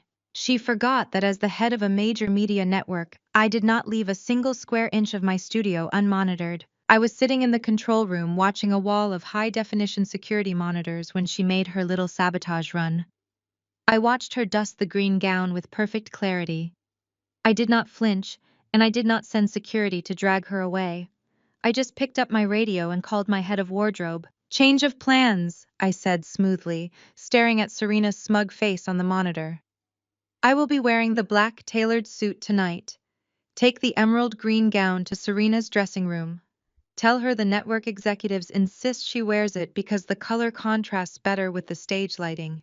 Tell her it is mandatory for the broadcast." I watched the monitors as the wardrobe director knocked on Serena's door and handed her the laced green dress. I watched Serena's face pale slightly as she realized what she was being asked to put on. She tried to refuse, but my staff was relentless, reminding her that her appearance on the show and her subsequent financial lifeline was entirely contingent on following my exact rules. Trapped by her own desperation and unwilling to confess what she had done, Serena had no choice. She slipped the beautiful poison dress over her head. The countdown clock in the studio hit 0. The applause sign flashed and the massive studio doors slid open. The theme music swelled as I walked out onto the brightly lit stage. The audience erupted into cheers. I took my seat in the center leather chair, radiating absolute control. A moment later, Desmond, Yvonne, and Serena were introduced. They walked out from behind the curtain, looking like prisoners marching to the gallows. Desmond was sweating profusely under the hot studio lights. Yvonne kept her eyes glued to the floor, shivering despite the warmth of the room. And then there was Serena. She walked out in the emerald green gown, and I could already see the horror setting in. The intense heat of the studio lights combined with her overwhelming nervous sweat had instantly activated the industrial powder lining the dress. She took her seat across from me, shifting uncomfortably. "We are here tonight to discuss the truth," I began, my voice echoing through the massive studio and broadcasting into millions of living rooms across the globe. For years, the Wilson family has presented a flawless facade of charity and success, but tonight, we are going to look behind the curtain. As I spoke, Serena reached a hand up to scratch her shoulder. A second later, she scratched her neck. The fiberglass powder was digging into her pores, acting like microscopic shards of glass tearing at her skin. Her movements grew more frantic. While Desmond tried to answer my first question about his real estate holdings, Serena began clawing at her arms. The thick television makeup on her face started to streak as she rubbed her jaw wildly. The cameras pushed in for a close-up, catching every agonizing second. Serena's perfectly manicured nails dug into her collarbone, leaving angry red welts across her skin. She was twisting in her chair, unable to sit still, gasping for air, as the burning itch spread across her entire body. The audience began to murmur, pointing at the golden child who was now squirming and clawing at herself like a feral animal. "Serena, are you quite all right?" I asked, pausing the interview and looking at her with manufactured concern. "You seem incredibly uncomfortable." She gasped, digging her nails into her thighs, tearing at the expensive green fabric. I need a minute. The dress is burning me." She looked absolutely unhinged. Her hair was a mess. Her skin was flushed with violent red rashes, and she was practically tearing her own clothes off on live television. Millions of viewers were watching the flawless, elegant influencer completely lose her mind, scratching her skin raw in front of the entire world. Her pristine image was completely obliterated in a matter of minutes. Just as Serena let out a loud, uncontrollable sob of pure physical agony, the heavy double doors at the back of the stage opened. The federal polygraph examiner walked out, pushing a cart loaded with wire sensors and a lie detector machine. He stopped right next to Serena's chair, looking down at her ruined, bleeding skin. "The show is just getting started," I said, leaning forward in my chair. "Strap them in." The polygraph examiner moved with clinical precision. He stepped up to Serena first, ignoring her frantic squirming and the angry red scratches covering her neck and arms. He wrapped the blood pressure cuff tightly around her bicep and secured the pneumatic tubes across her chest. She whimpered, but did not resist, knowing the federal authorities were waiting in the wings. Next, he wired up Yvonne, who sat completely motionless, staring blankly at the floor like a shattered porcelain doll. Finally, he turned to Desmond. The great patriarch was sweating so heavily that the examiner had to wipe his fingers with a towel before attaching the galvanic skin sensors. The studio lights dimmed, plunging the audience into darkness, while bright white spotlights focused entirely on the four of us. A massive digital screen illuminated behind us, casting a harsh glow over the stage. The silence in the room was absolute. Millions of people were watching this live feed, waiting for the Golden family to finally answer for their crimes. I leaned back in my leather chair, crossing my legs. I looked directly at the man who had once ordered me out of his house and called me a failure. "Desmond Wilson," I said, my voice perfectly calm and echoing through the massive space. "Let us talk about the foundation of your highly successful real estate firm. 25 years ago, my biological father left a massive legal settlement meant exclusively for my care and education. A settlement you legally swore to protect. Did you ever use my money for your own business or personal gain?" Desmond swallowed hard, his Adam's apple bobbing in his throat. He looked at the cameras, then out at the shadows of the studio audience. He adjusted his soaked collar, trying desperately to summon the old arrogant authority he used to wield over me in his study. "No," he said, his voice trembling only slightly. "I built my company from the ground up with my own hands. I never touched a single cent of your money." The studio held its collective breath for 3 agonizing seconds. The examiner watched the jagged green lines spiking violently on his monitor. Then he reached forward and pressed a button on his console. The massive digital screen behind us flashed a blinding brilliant red. The word "lie" appeared in bold white letters, stretching 20 feet across the stage, accompanied by a sharp buzzing sound that made Yvonne flinch. An audible gasp ripped through the live audience. A low murmur of shock and disgust began to ripple through the crowd. Desmond's face drained of all color. He started stuttering, pulling at the wires attached to his chest. "No, wait, that is not right," he stammered, sweat pouring down his forehead. The question was confusing. "I demand you ask it again." But Serena lost whatever tiny shred of sanity she had left. Between the excruciating burning of the fiberglass powder, tearing at her skin, and the sudden, undeniable proof of her father's fraud, broadcasting to the world, she completely snapped. She ripped the sensors off her fingers and jumped up, swaying unsteadily on her designer heels. "This is a setup!" she screamed, her voice shrill and hysterical. She scratched furiously at her collarbone, leaving fresh bleeding marks on her skin. "She is setting us up. The machine is rigged. It is all fake. You are a liar, Nadia. You are just a jealous, bitter liar, trying to destroy our perfect family, because you could never be one of us." She pointed a shaking, raw finger at my face, hyperventilating under the hot lights. "You planned this to humiliate me. None of this is real. My father is a good man. He is a self-made man." I did not raise my voice. I did not argue with her frantic delusions. I simply raised my right hand and snapped my fingers. The heavy soundproof doors at the side of the stage slid open. A tall man in a sharp gray suit walked out into the harsh studio lights, carrying a thick leather binder. Desmond let out a pathetic whimpering sound when he saw him slumping forward in his chair like a man who had just been shot. It was Arthur Pendleton, the senior vice president of their primary offshore bank. I had spent 3 hours in a secure room with Arthur yesterday, convincing him that testifying for me on live television was his only chance to avoid sharing a federal prison cell with Desmond. Arthur walked directly past the trembling family and handed me the heavy binder. I opened it and held up a stack of original bank-stamped wire transfer documents. "These are the authentic, unredacted financial records," I announced to the millions watching at home. "They prove exactly where my stolen settlement money went." It did not just fund Desmond's failing real estate firm. The bulk of it was wired directly into a highly guarded private trust fund.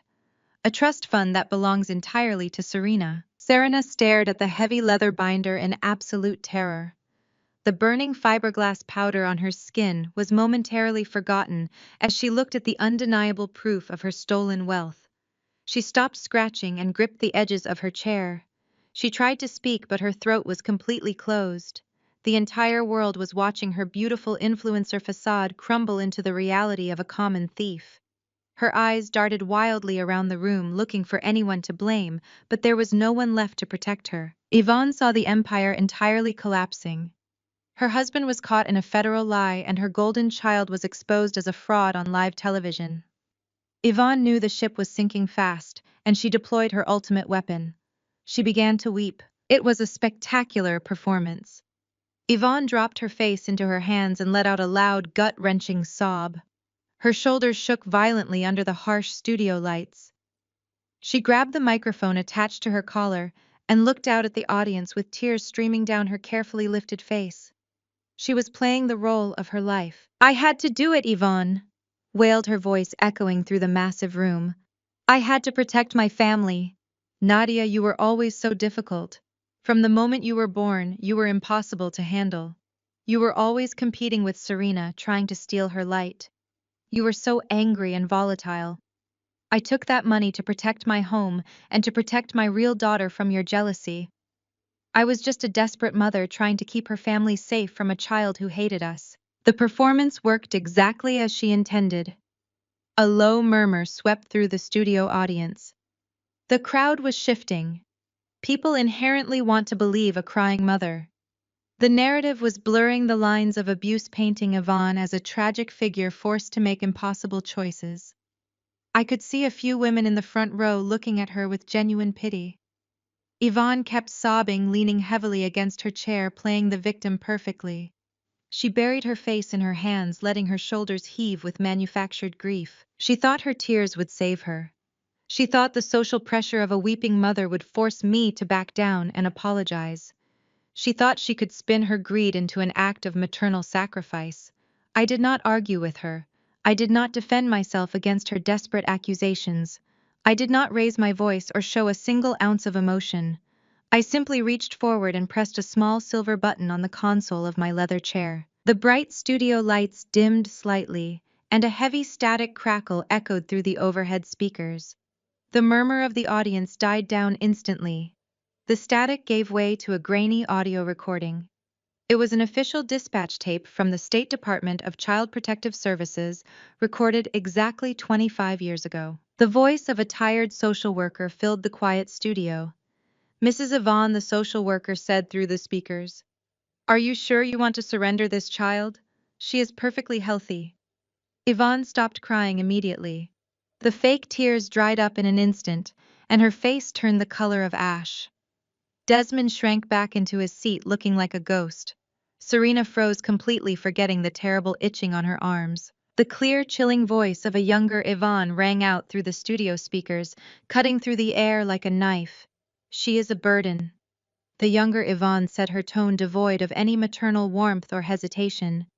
"The other one is easier to mold. Take her." The tape clicked and the heavy static faded into absolute nothingness. Dead silence fell over the entire studio. The audience was completely paralyzed.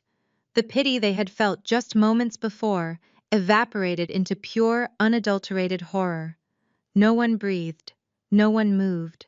The quiet was so heavy it felt like it could crush the breath right out of the room. The camera operators stood frozen behind their lenses. I sat perfectly still, watching the woman who gave birth to me completely shatter. Her victim card was entirely destroyed. There was no desperate mother narrative left to spin. There was no excuse left to hide behind. There was only the cold, hard truth broadcasting to millions of homes that she had thrown her own flesh and blood away, simply because I was too smart to manipulate. The silence stretched on for what felt like an eternity. The studio audience was too stunned to even whisper. Desmond was staring vacantly at his shoes, while Yvonne seemed to shrink into a hollow shell of a woman. Serena was still scratching at her arms, but even her frantic movements had slowed as the reality of her mother's chilling words finally sunk in. But the heavy quiet was abruptly broken by the sound of a chair scraping violently against the floorboards down in the front row of the VIP section. It was Carter, my esteemed brother-in-law. The rising political star who had married Serena for her inheritance and tied his entire squeaky clean public image to the Wilson family name. He was staring at the stage with wide, panicked eyes. He realized instantly that this sinking ship was going to drag his political career straight down to the bottom of the ocean. He jumped up from his reserved plush seat, nearly knocking over a camera operator in his haste. He was not going to go down with them. He turned toward the live audience and then shouted directly toward the broadcasting cameras, raising his hands up in a frantic gesture of defensive innocence. "I had nothing to do with this," he yelled, his perfectly rehearsed political voice cracking with sheer desperation. "I was conned by these people. These greedy people lied to me. They lied to my face for years. I am a victim of their manipulation just like everyone else here." He turned around and made a dead sprint for the main studio exit, hoping to vanish before the cameras could focus on him. I did not even leave my comfortable leather chair. I simply caught the eye of my head of security standing by the back wall and gave a very subtle nod. Before Carter could even reach the middle aisle, the heavy steel studio doors slammed shut with a deafening metallic thud. The electronic locks engaged, loudly echoing through the quiet room. There was absolutely no escape. Carter froze in his tracks, his chest heaving as he turned slowly back toward the brightly lit stage. "You are not going anywhere, Carter," I said smoothly.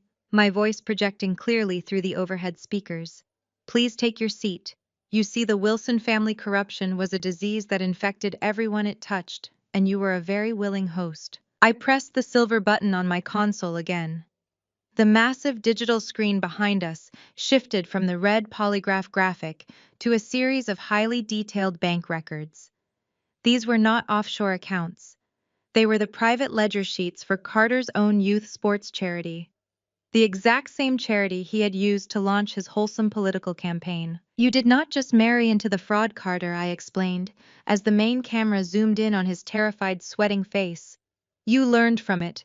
These documents show that over the past 4 years, you systematically embezzled $2 million directly from your own foundation.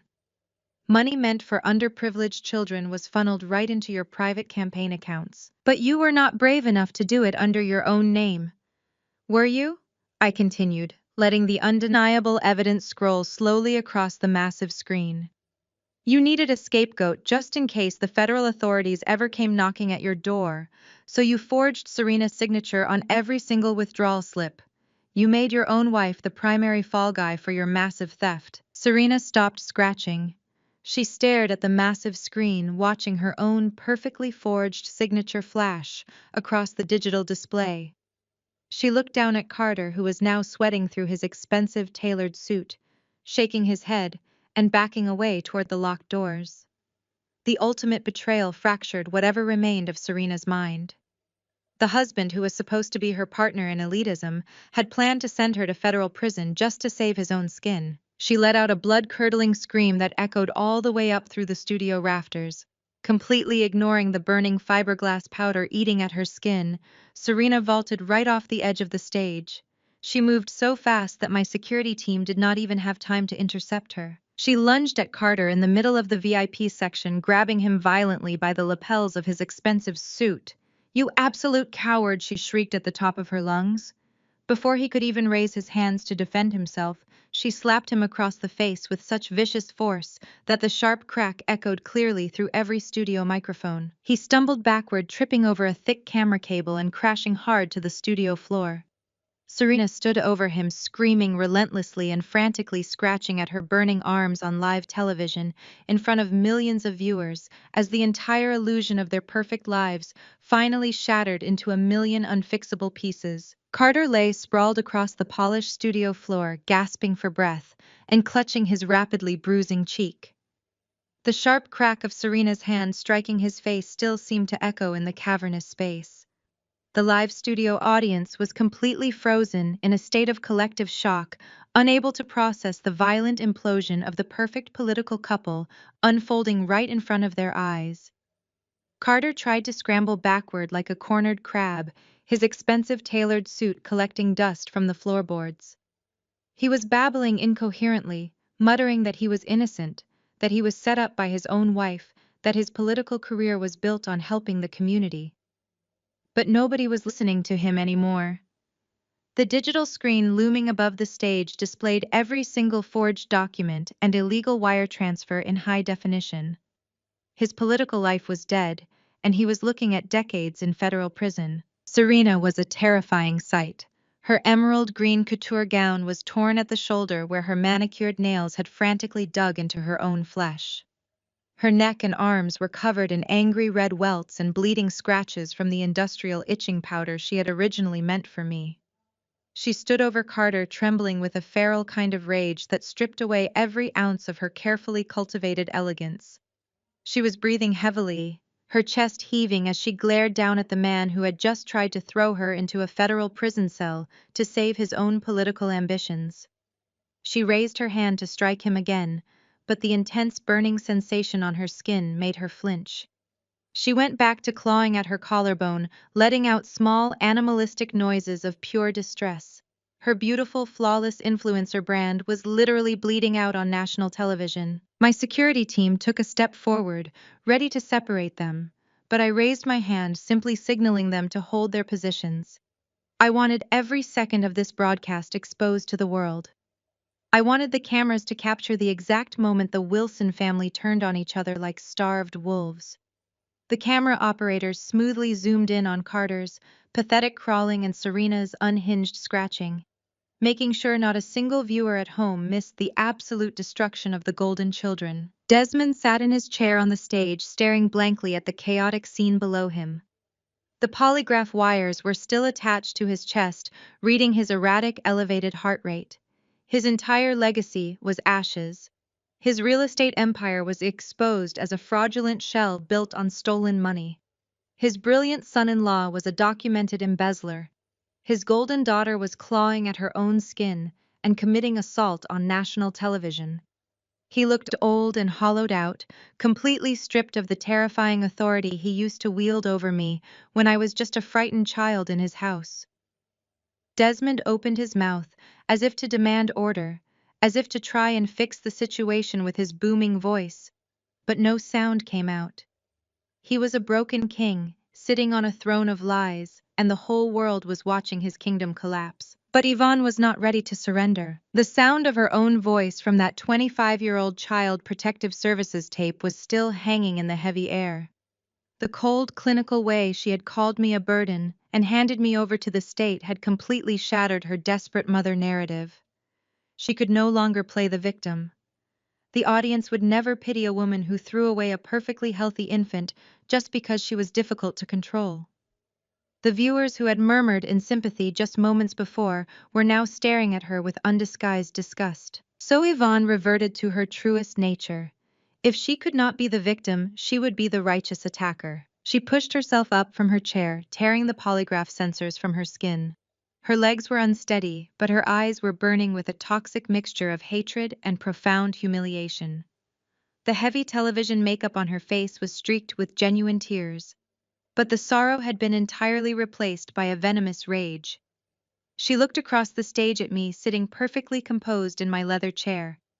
The contrast between my absolute calm silence and her frantic destruction pushed her right over the edge of sanity. She pointed a shaking manicured finger directly at my face. Her hand was trembling so violently that the heavy diamond rings on her fingers caught the harsh studio lights and threw scattered bright reflections across the dark room. "Look at what you have done!" she screamed, her voice cracking and echoing through the overhead microphones. "Look at this destruction. You sit there looking so smug, but you are nothing but a destructive force. We gave you life, and you come back into our world just to tear down everything we spent decades building. You set up your own sister. You ruined my husband. You manipulated a federal broadcast just to torture us." The live audience remained dead silent, hanging on every single word. The camera operators smoothly shifted their angles, framing Yvonne's contorted face against the backdrop of the massive digital screen, still displaying Carter's forged embezzlement documents. I did not blink. I did not offer a single word of defense. I just let her talk. I let her show the entire world exactly who she was. I watched the veins pop in her neck as she tried to project all of her guilt onto me. "You are not a normal person," Yvonne shrieked, taking a step closer to me. The polygraph examiner quickly stepped in to block her path, but she ignored him, leaning forward and glaring at me with pure, unadulterated venom. No normal human being could do this to their own family. No normal person could sit there and watch their blood relatives suffer like this without feeling an ounce of guilt. "You have no heart, Nadia. You have no soul." She was hyperventilating now, her chest rising and falling rapidly under the hot stage lights. The beautiful, composed matriarch of the Wilson Empire was gone, completely replaced by a cornered animal lashing out blindly in her final moments. She could not process the fact that she was the architect of her own demise. She needed to believe that I was an anomaly, that I was born flawed and evil. "You are a monster!" Yvonne screamed, her voice reaching a fever pitch of absolute humiliation and rage. "Who taught you to be so cold and ruthless? Who poisoned your mind against your own flesh and blood?" The questions hung in the heavy studio air. They were the desperate, furious demands of a woman trying to find anyone else to blame for the monster sitting across from her. She wanted to believe that someone had broken me, that someone had twisted my mind into this calculating machine of vengeance. She could not accept that her own cold actions 25 years ago had forged the very weapon that was now destroying her entire existence. She wanted a scapegoat. She wanted a villain. I let the silence stretch for a long, deliberate moment. The studio was so quiet, you could hear the heavy breathing of Carter on the floor and the frantic scratching noises coming from Serena. I looked down at Carter still cowering in the aisle. I looked at Serena tearing her skin raw in her ruined emerald dress. I looked at Desmond staring blankly into the dark void of the audience.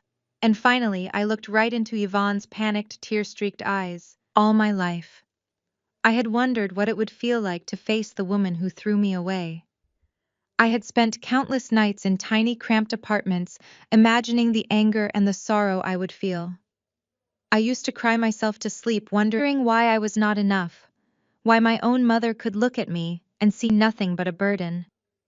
I had spent decades building my media empire with this exact moment in mind, hoping that finally destroying her would fill the empty hole in my chest. But in this moment, looking at her pathetic, desperate rage, I felt absolutely nothing. No sorrow, no anger, no longing for a mother I never had. She was just a stranger. A selfish, greedy stranger who had lost her favorite game. I was completely free. I let a smile touch my lips.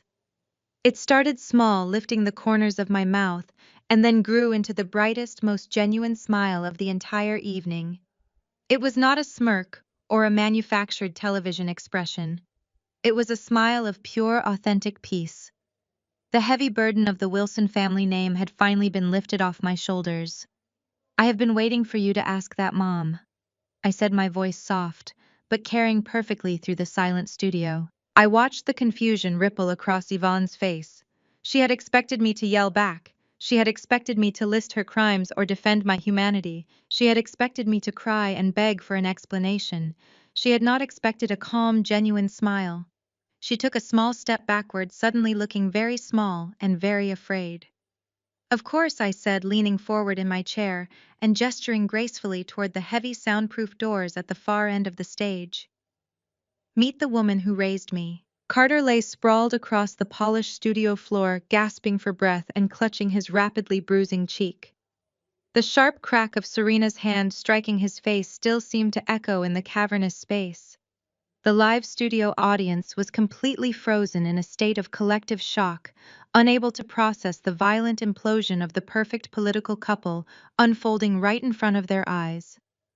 Carter tried to scramble backward like a cornered animal, his expensive tailored suit collecting dust from the floorboards. He was babbling incoherently, muttering that he was innocent, that he was set up by his own wife, but nobody was listening to him anymore. The digital screen looming above the stage displayed every single forged document and illegal wire transfer in high definition. His political life was dead, and he was looking at decades in federal prison. Serena was a terrifying sight. Her emerald green couture gown was torn at the shoulder where her manicured nails had frantically dug into her own flesh. Her neck and arms were covered in angry red welts and bleeding scratches from the industrial itching powder she had originally meant for me. She stood over Carter, trembling with a feral kind of rage that stripped away every ounce of her carefully cultivated elegance. She was breathing heavily, her chest heaving as she glared down at the man who had just tried to throw her into a federal prison cell to save his own political ambitions. The ultimate betrayal had fractured whatever remained of her mind. Desmond sat in his chair on the stage, staring blankly at the chaotic scene below him. The polygraph wires were still attached to his chest, reading his erratic, elevated heart rate. His entire legacy was ashes. His real estate empire was exposed as a fraudulent shell built on stolen money. His brilliant son-in-law was a documented embezzler. His golden daughter was clawing at her own skin and committing assault on national television. He looked old and hollowed out, completely stripped of the terrifying authority he used to wield over me when I was just a frightened child in his house. But Yvonne could not take the silence. She could not sit there and watch her entire dynasty burn to the ground without a fight. The absolute humiliation of the broadcast was too much for her fragile, arrogant ego to bear. Seeing her perfect family physically and emotionally destroyed on live television pushed her right over the edge of sanity. She pushed herself up from her chair, her legs trembling as she looked across the stage at me. I was sitting perfectly still, watching the destruction with absolute calm. The contrast between my peaceful silence and her frantic, ruined life was the final trigger. Yvonne grabbed a crystal water glass from the small table next to her chair, holding it tightly to keep her hands from shaking. Her heavy television makeup was streaked with sweat and tears, but the sorrow had been entirely replaced by a venomous, blistering rage. She took a step toward me and pointed a shaking manicured finger directly at my face. "You are a monster!" Yvonne screamed, her voice cracking and echoing through the overhead microphones with a shrill, terrifying volume. "You are a monster. Who taught you to be so cold and ruthless? Who poisoned your mind against your own flesh and blood?" She was hyperventilating now, her chest rising and falling rapidly under the hot stage lights. She needed to believe that I was an anomaly, that I was born flawed and evil. She could not accept that her own cold actions 25 years ago had forged the very weapon that was now destroying her existence. She wanted a scapegoat. She wanted a villain to blame for her own monstrous mistakes. I let the silence stretch for a long, deliberate moment. The studio was so quiet you could hear the heavy breathing of Carter on the floor and the frantic scratching noises coming from Serena. I looked right into Yvonne's panicked, tear-streaked eyes. All my life I had wondered what it would feel like to face the woman who threw me away. I had spent decades building my media empire with this exact moment in mind. But looking at her pathetic, desperate rage, I felt absolutely nothing. She was just a stranger. A selfish, greedy stranger who had finally lost her favorite game. I was completely free. I let a smile touch my lips. It started small, lifting the corners of my mouth, and then grew into the brightest, most genuine smile of the entire broadcast. It was not a smirk or a manufactured television expression. It was a smile of pure, authentic peace. The heavy burden of the Wilson family name had finally been lifted off my shoulders. "I have been waiting for you to ask that, Mom," I said, my voice soft, but carrying perfectly through the silent studio. "Of course, meet the woman who raised me." I raised my hand and gave a subtle signal. The heavy soundproof doors at the back of the stage slid open with a deep mechanical hiss that seemed to suck all the remaining air out of the massive room. Every camera on the broadcasting floor instantly pivoted away from the pathetic wreckage of the Wilson family to focus squarely on the dark entryway. Out of the shadows stepped a woman who commanded the absolute attention of every single person in the studio. It was Gloria. She walked down the center aisle with a slow, deliberate grace that radiated pure, unadulterated authority. She wore a flawlessly tailored navy blue blazer, her silver hair pulled back into an elegant and sophisticated knot. She did not rush, and she did not look intimidated by the millions of people watching her through the broadcast lenses. Pinned directly to the lapel of her tailored jacket, catching the harsh, brilliant glare of the studio spotlights, was her shiny Child Protective Services badge. It was the exact same silver badge she had worn 25 years ago, when she walked into the Wilson mansion to collect unwanted baggage. Unlike the frantic, sweating mess of the Golden family currently falling apart on my stage, Gloria looked like a queen stepping onto her rightful throne. Her face was perfectly calm, her posture rigid and proud.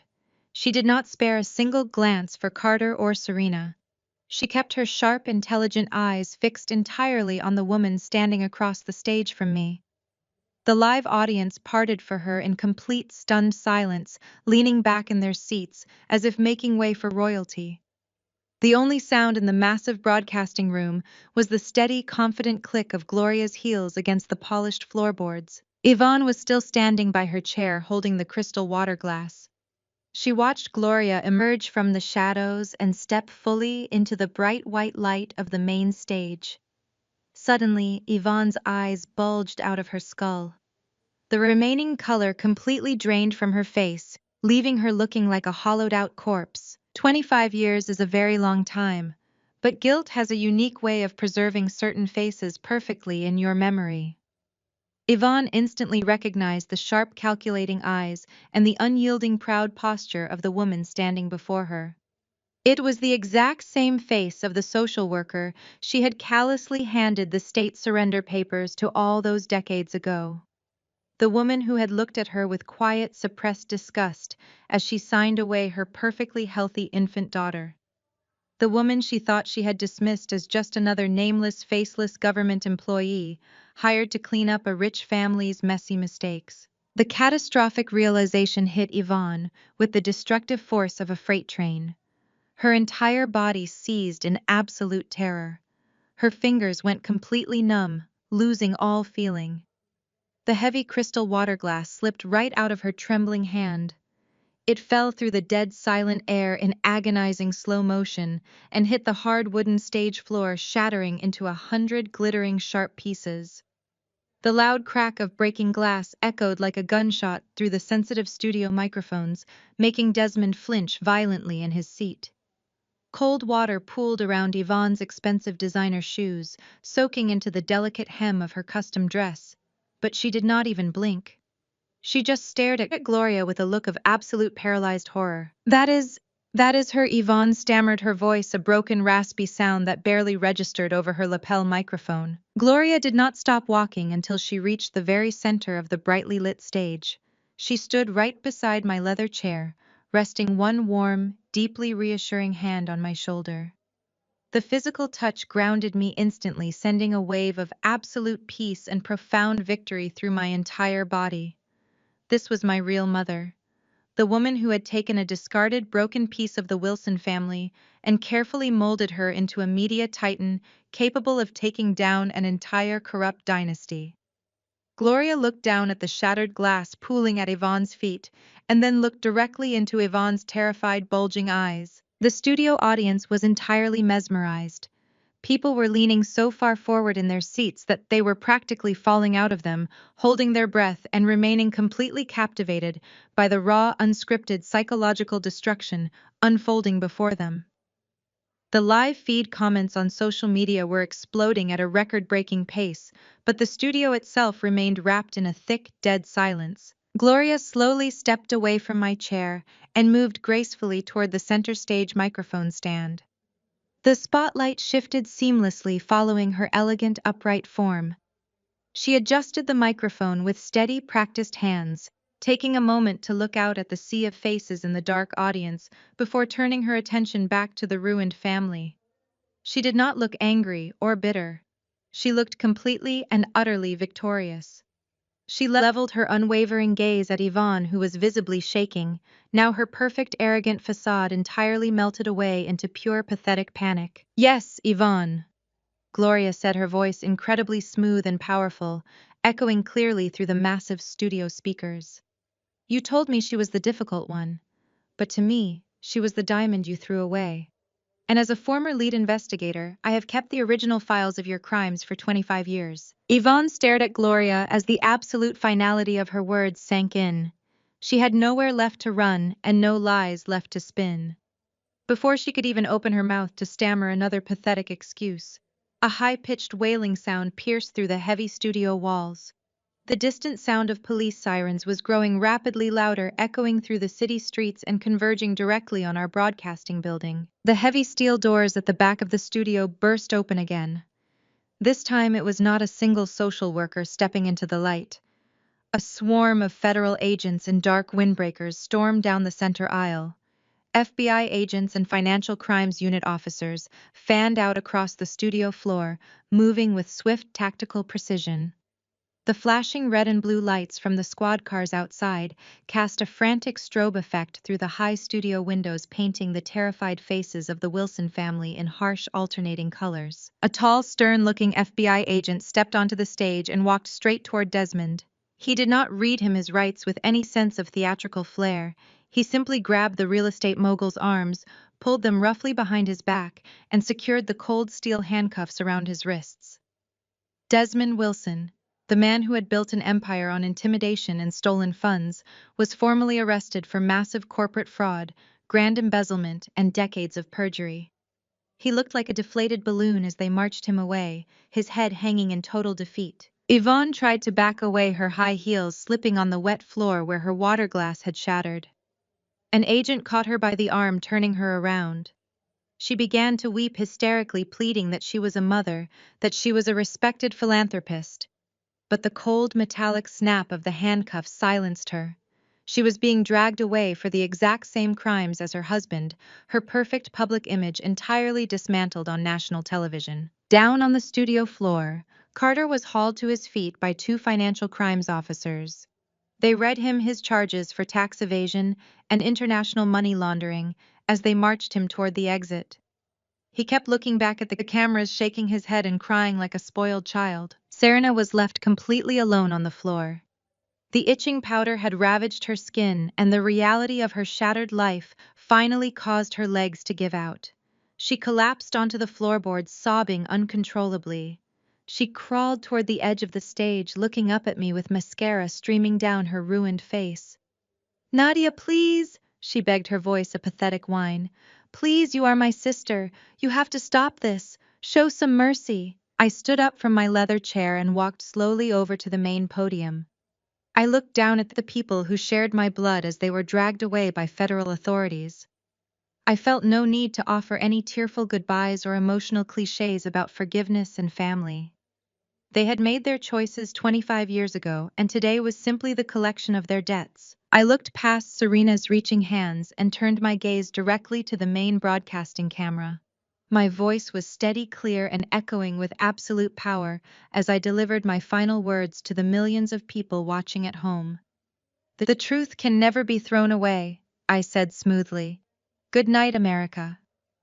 The massive studio lights snapped off, fading the entire stage to a deep, silent black. The most powerful takeaway from this story is that your true worth is never defined by those who repeatedly tear you down, even if they share your blood. Genuine security and peace come from establishing your own independence, trusting your capabilities, and building a life entirely on your own terms. Sometimes the most profound act of self-love is walking away from a toxic environment and refusing to seek validation from people committed to misunderstanding you. Ultimately, the best revenge is not destruction but living a successful, authentic, and unapologetic life. Have you ever had to draw a difficult boundary with toxic relatives to protect your own peace? Share your story in the comments below, and don't forget to like and subscribe for more empowering journeys of self-discovery.